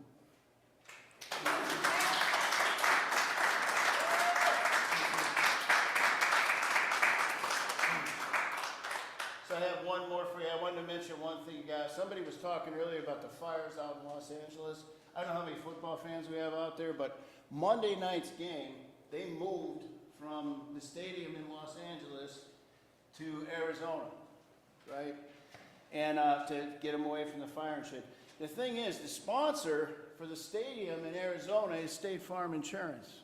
It's a State Farm Insurance stadium. And State Farm Insurance insured a shit ton of those people who do not have coverage for fire in Palisades and other places like that in California because State Farm pulled their coverage like 6 months ago. So our country is sick, man. I don't care if you're red, blue, green, fucking purple. I don't give a shit. We're sick. It's a capitalist fucking country, and all we care about here is profit. That's it. People don't matter, and it needs to change. This is called empire. Steam, stink, and smoke emanate from the holes we poke in democracy. The rocket ship is flying, but it certainly ain't flying free. More like free falling, confounded, indecisive to its fate, to be or not to be.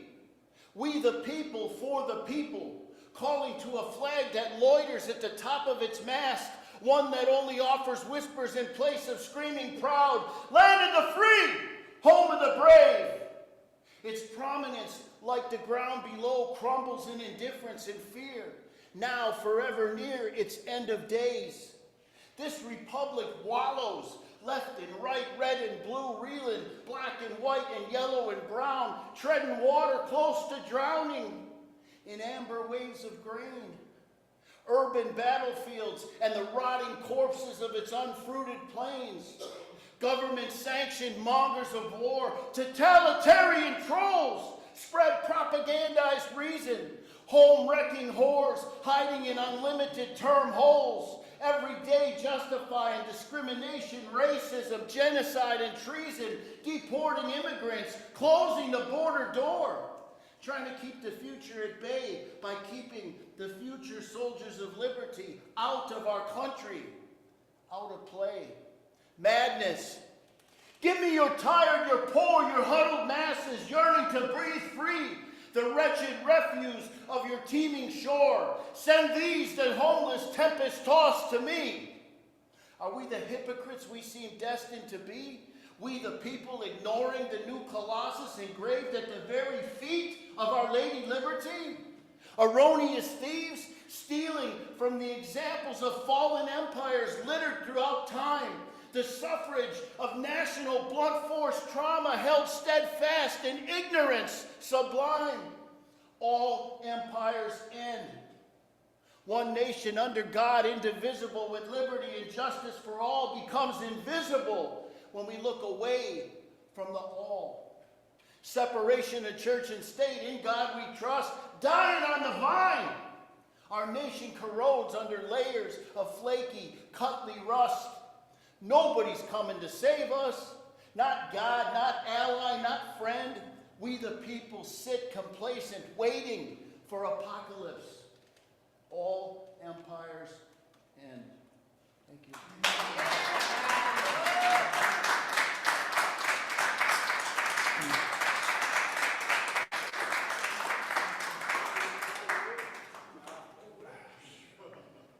Well, that got my adrenaline pumping. Yeah. Thank you. And you could have, and by the way, here in this church, you could have read that. You could have read that poem because a lot of our people who are here every Sunday feel that way. We're not that, we're not your grandpa's church. Okay.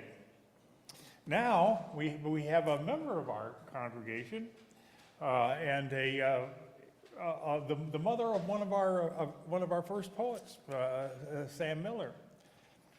Jessica Kemery is a Crystal Lake author who writes fantasy and secretly loves poetry. This woman has written 27 books in the last 3 years. Yay! Jessica.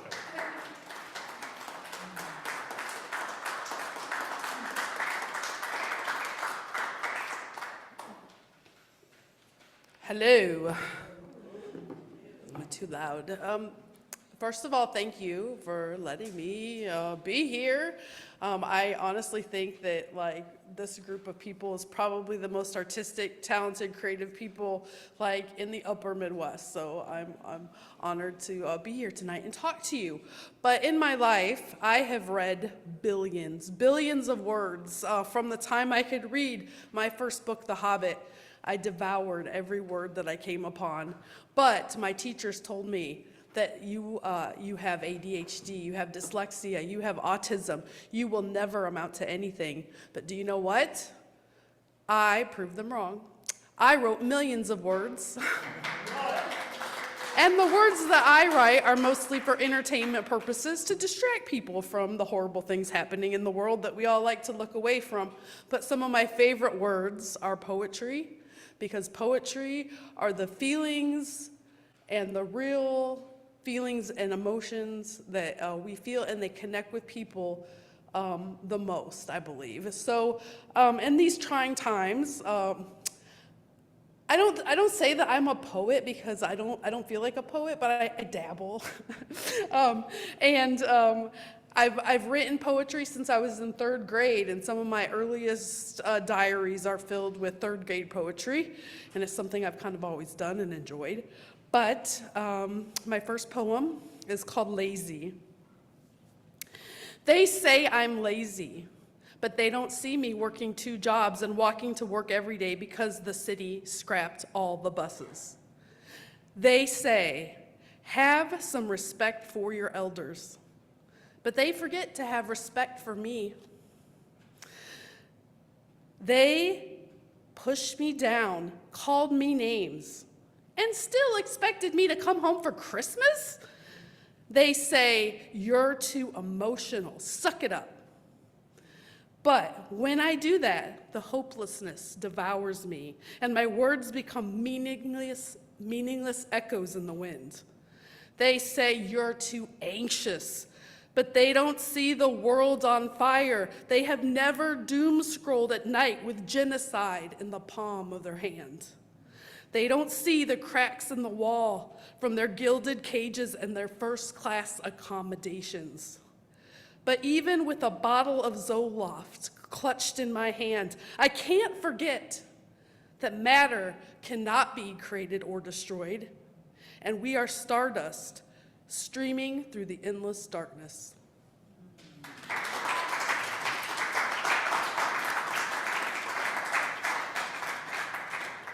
And my next poem I wrote right after the election, because, I was feeling a certain way. This one is called The Shroud. A million glass shards of pain and suffering fall to the ground as I pull the shroud closer. But that is the way of things. I do not know if I can go on with half of my heart out of my body, beating out of sync with my soul. We are at a wooden crossroads lined with executioner's nails. Tiberius is reborn and the angels weep at the fools. A wall divides us. A lunatic smirks in the corner, making plans to bring us to our knees.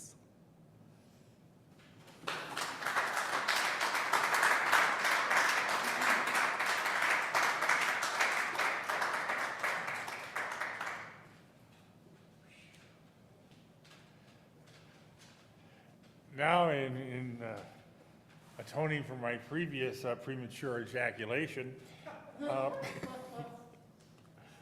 we do have, for real, the real Luke Welch, who is, as I said, a Northern Illinois poet who works as a sign language interpreter and has published poems in many small presses. And as I said, I have personally been extremely impressed by the work I've seen from him. So, Luke.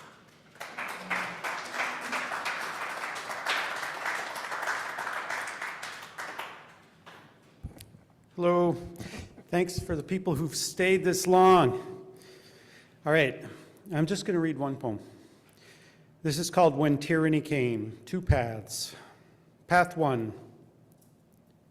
The bravest of us were taken first, the ones who would not give up their freedom for their lives, the blood inside them freed finally from its confinement beneath the skin.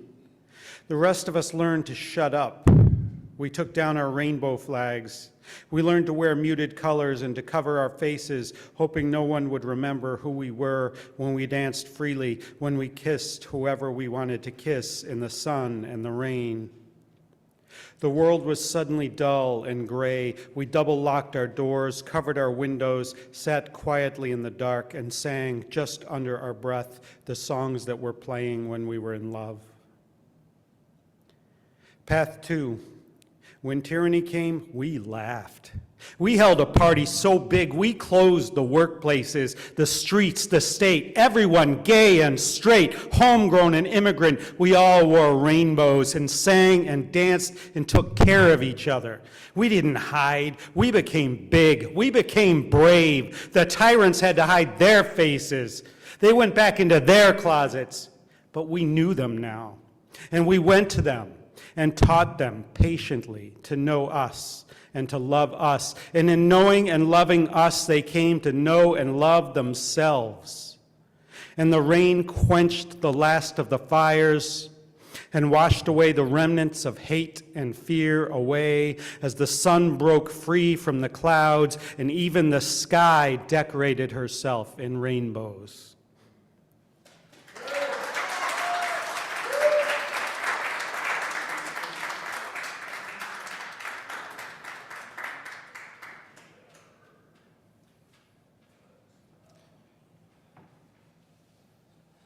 Our final poet comes to us all the way from Rockford, and hosts his own two series of open mics in Rockford, as I understand, and has appeared all over Northern Illinois. I first met him when we did a Lights for Liberty program over by Cook County Jail to protest the jail holding migrants and refugees. And he came down and did that program for us. And I tried to get him here 8 years ago, and he wanted to come, but I think I had some kind of, couldn't make it, but here he is today. And Christopher D. Sims has been writing and reciting resistance poetry for better than 20 years. He's a nationally known artist, activist, and truth teller. His words seek to empower, impact, and inform. Christopher is known as the people's poet in his hometown of Rockford. Christopher.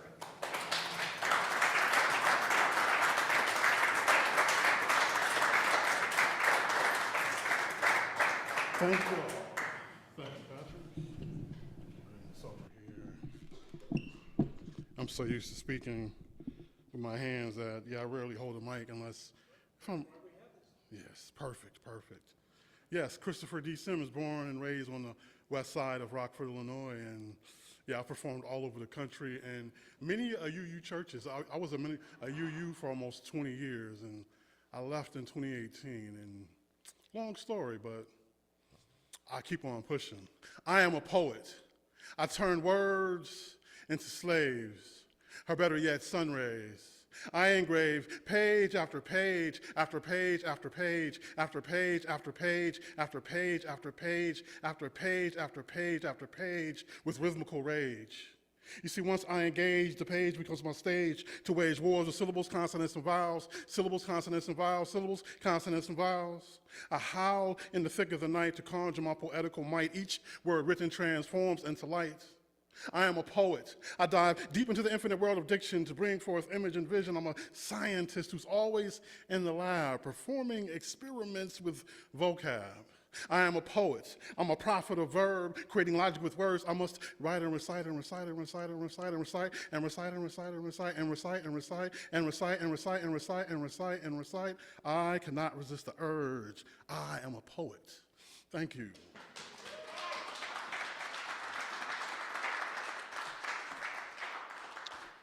I got an email the other day from Brown University, Providence, Rhode Island, and they told me that they're publishing one poem of mine and I get $500 for that. That's awesome.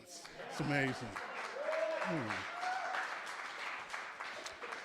Yeah, and I've been writing since I was 9 years old and I haven't stopped and I won't ever stop. I was telling my good friend here that, it's that 9-year-old that started writing that'll always say, Christopher, you write, and keep writing. So I just keep on writing and I keep on performing. So I wrote this poem for my mother and two sisters originally who raised me. And my twin brother, my mother, and my two sisters were all Aquarius. So it's an amazing thing. But my mother and my two sisters instilled a ton in me that I carry with me everywhere. So this is not only for my mother and my two sisters, but every woman on the planet. This is called Sacred Woman. You arrived here into this hemisphere many millennia ago from miles beyond the moon's mist. Legend has it that one breath from your bosom could break the cycle of man and bring rebirth. Woman, you are of the earth and every element of the universe. For what reason would any man want to harm, violate, or degrade you? Only a fool would tamper with your treasure. The wind without end sings silence to pay homage to your pricelessness of bliss. You are a woman of the wonderfulness of shining stars. Afar into the galaxy one could only find gifts that would equate your divine sunshine. Christopher D. Sims' poetry can never be powerful enough. Roses don't possess enough regality. Diamonds lack the luster needed, and gold doesn't have enough gleam to honor you, Miss Supreme, Miss Supreme, Miss Supreme, Miss Supreme, Miss Supreme, Miss Supreme, Miss Supreme, Miss Supreme, Miss Supreme, Miss Supreme. You are the shadow of the unspoken spirits that manifest life, the secret of the sun, the whisper of the night. Thank you.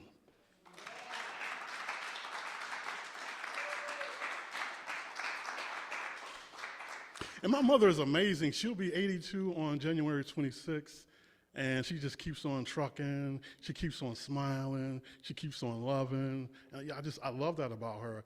Everything that you see in me is just a reflection of her, and I just love that. She's an amazing woman, and her nickname for me is Homie. She calls me Homie. I mean, what dude wouldn't love that, you know?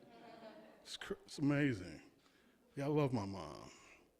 So, we need powerful, empowering poetry. Poetry that promotes positivity. Poetry that encourages people to progress. Poetry that gives birth to revolution. We need poetry that puts on black dashikis, black pants, and black boots. Poetry that rises and raises and runs up the oppressor to oppose their rendering racism or sexism or homophobia. Poetry that challenges the boys in blue. Poetry that kicks butt when we sit back and say, hey, get on poetry. Poetry that gives birth to revolution. Black people need poetry that gangsters the grime in the ghetto. Poetry that gathers graceless women, gutless men, and guiltless children to guide them back to greatness. Poetry that disseminates crack and evaporates alcohol so that we don't continue to fall into destruction. Poetry that gives birth to revolution. This world needs poetry to put an end to poverty, to starvation, to homelessness, to AIDS, to cancer, to dehumanization, to government regulation, to population control, to depletion of the earth's natural resources, to war, to worry, to suffering, to pain. Poetry that gives birth to revolution. Thank you.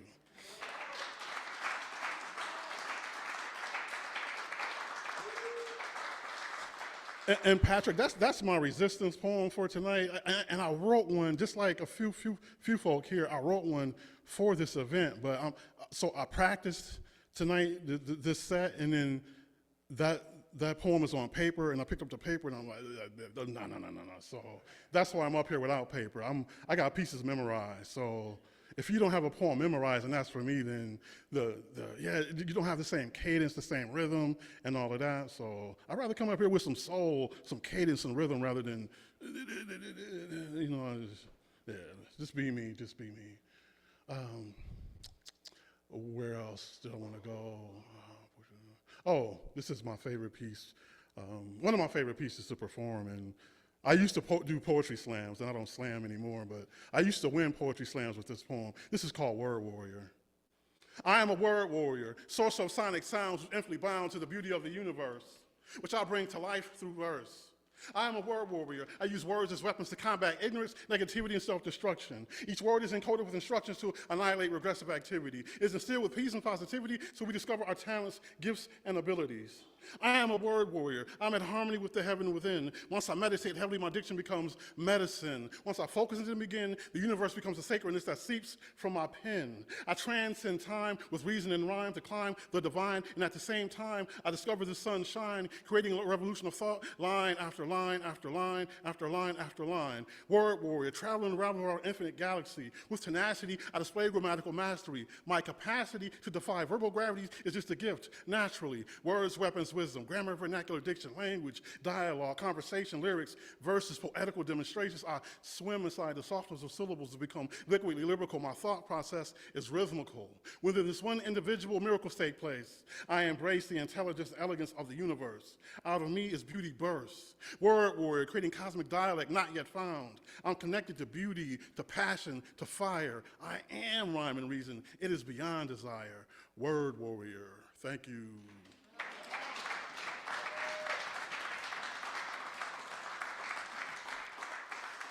Yeah, when I wrote that poem, it totally transformed my way of looking at poetry, of writing poetry and performing poetry. I can remember the day I sat in my room and wrote that poem. I told myself that I needed to do something different, and there comes Word Warrior. So thankful for that poem, thankful for that poem. I'll do one more, and that's my set. I'm trying to remember. Oh, I'll do some kind of light and fluffy. Yeah, kind of light and fluffy. Light and fluffy is good, you know. I met her at a bookstore amidst the aroma of coffee, laughter, and conversation. Somehow our eyes met. We began to admire and respect one another's presence. In essence, I considered that first glance a chance for my soul's salvation. Clearest to me was the sunshine of her smile and the beauty of her dimpled cheeks, which caused me to stumble over my speech from time to time. You see, her laughter was liquid upon the jazz that played lightly in the cafe. I, Christopher Donchell Sims, couldn't have had a better day. She saw me sipping green tea serenely. She wanted to meet me. Turns out that she beat me to the last copy of Pablo Neruda's On the Blue Shore of Silence. You see, that's how we met. Her hand touched mine, and in a brief moment in time, we seemed to marry one another. I found myself smothered under the glory of her greatness, singing silently in a blanketing bliss of love's unpredictable beauty. I met her at a bookstore. My life has changed forevermore. Thank you, and that's my set. Thank you, Counselor.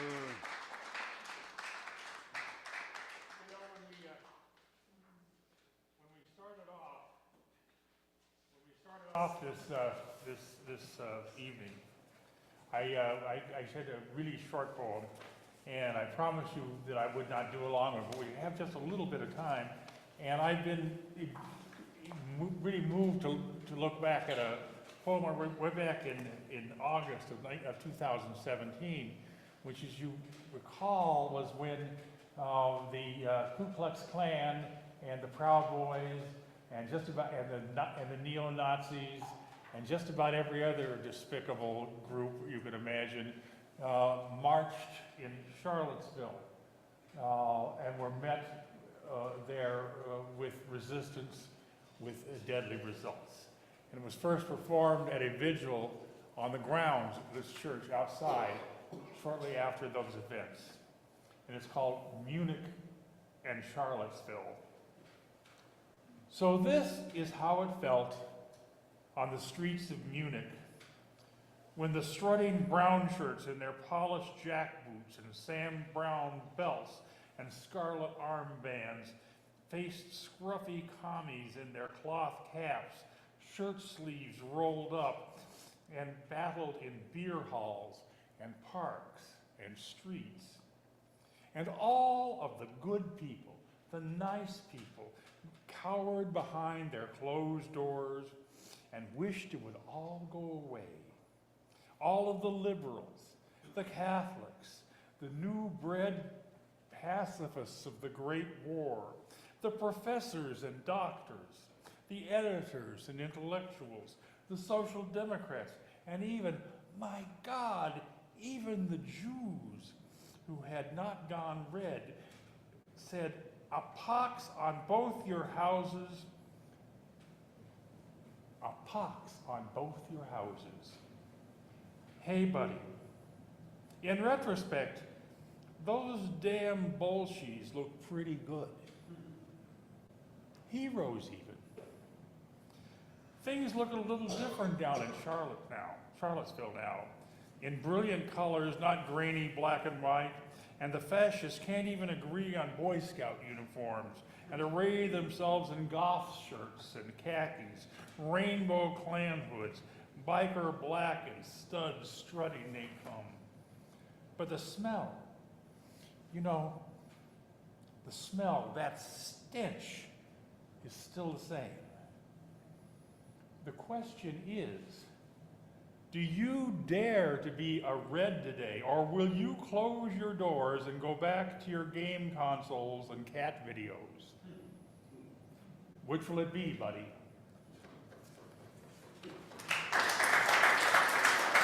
And now I would, it's time to close our program tonight, and the social justice team of Tree of Life would like to thank everyone who made this possible. Our poets, the Paladins of Poetry, the McHenry County Poetry Community, the staff of Tree of Life, especially Congregation Administrator Judy Stetner, our tech crew, Ryan Broussard and Julie Huddle, our volunteers, and Lisa for sponsoring the bar, our beneficiaries and frontline organizations that you've helped support. A shout out now to everyone who also helped promote this event on social media and elsewhere. It's time to extinguish our chalice.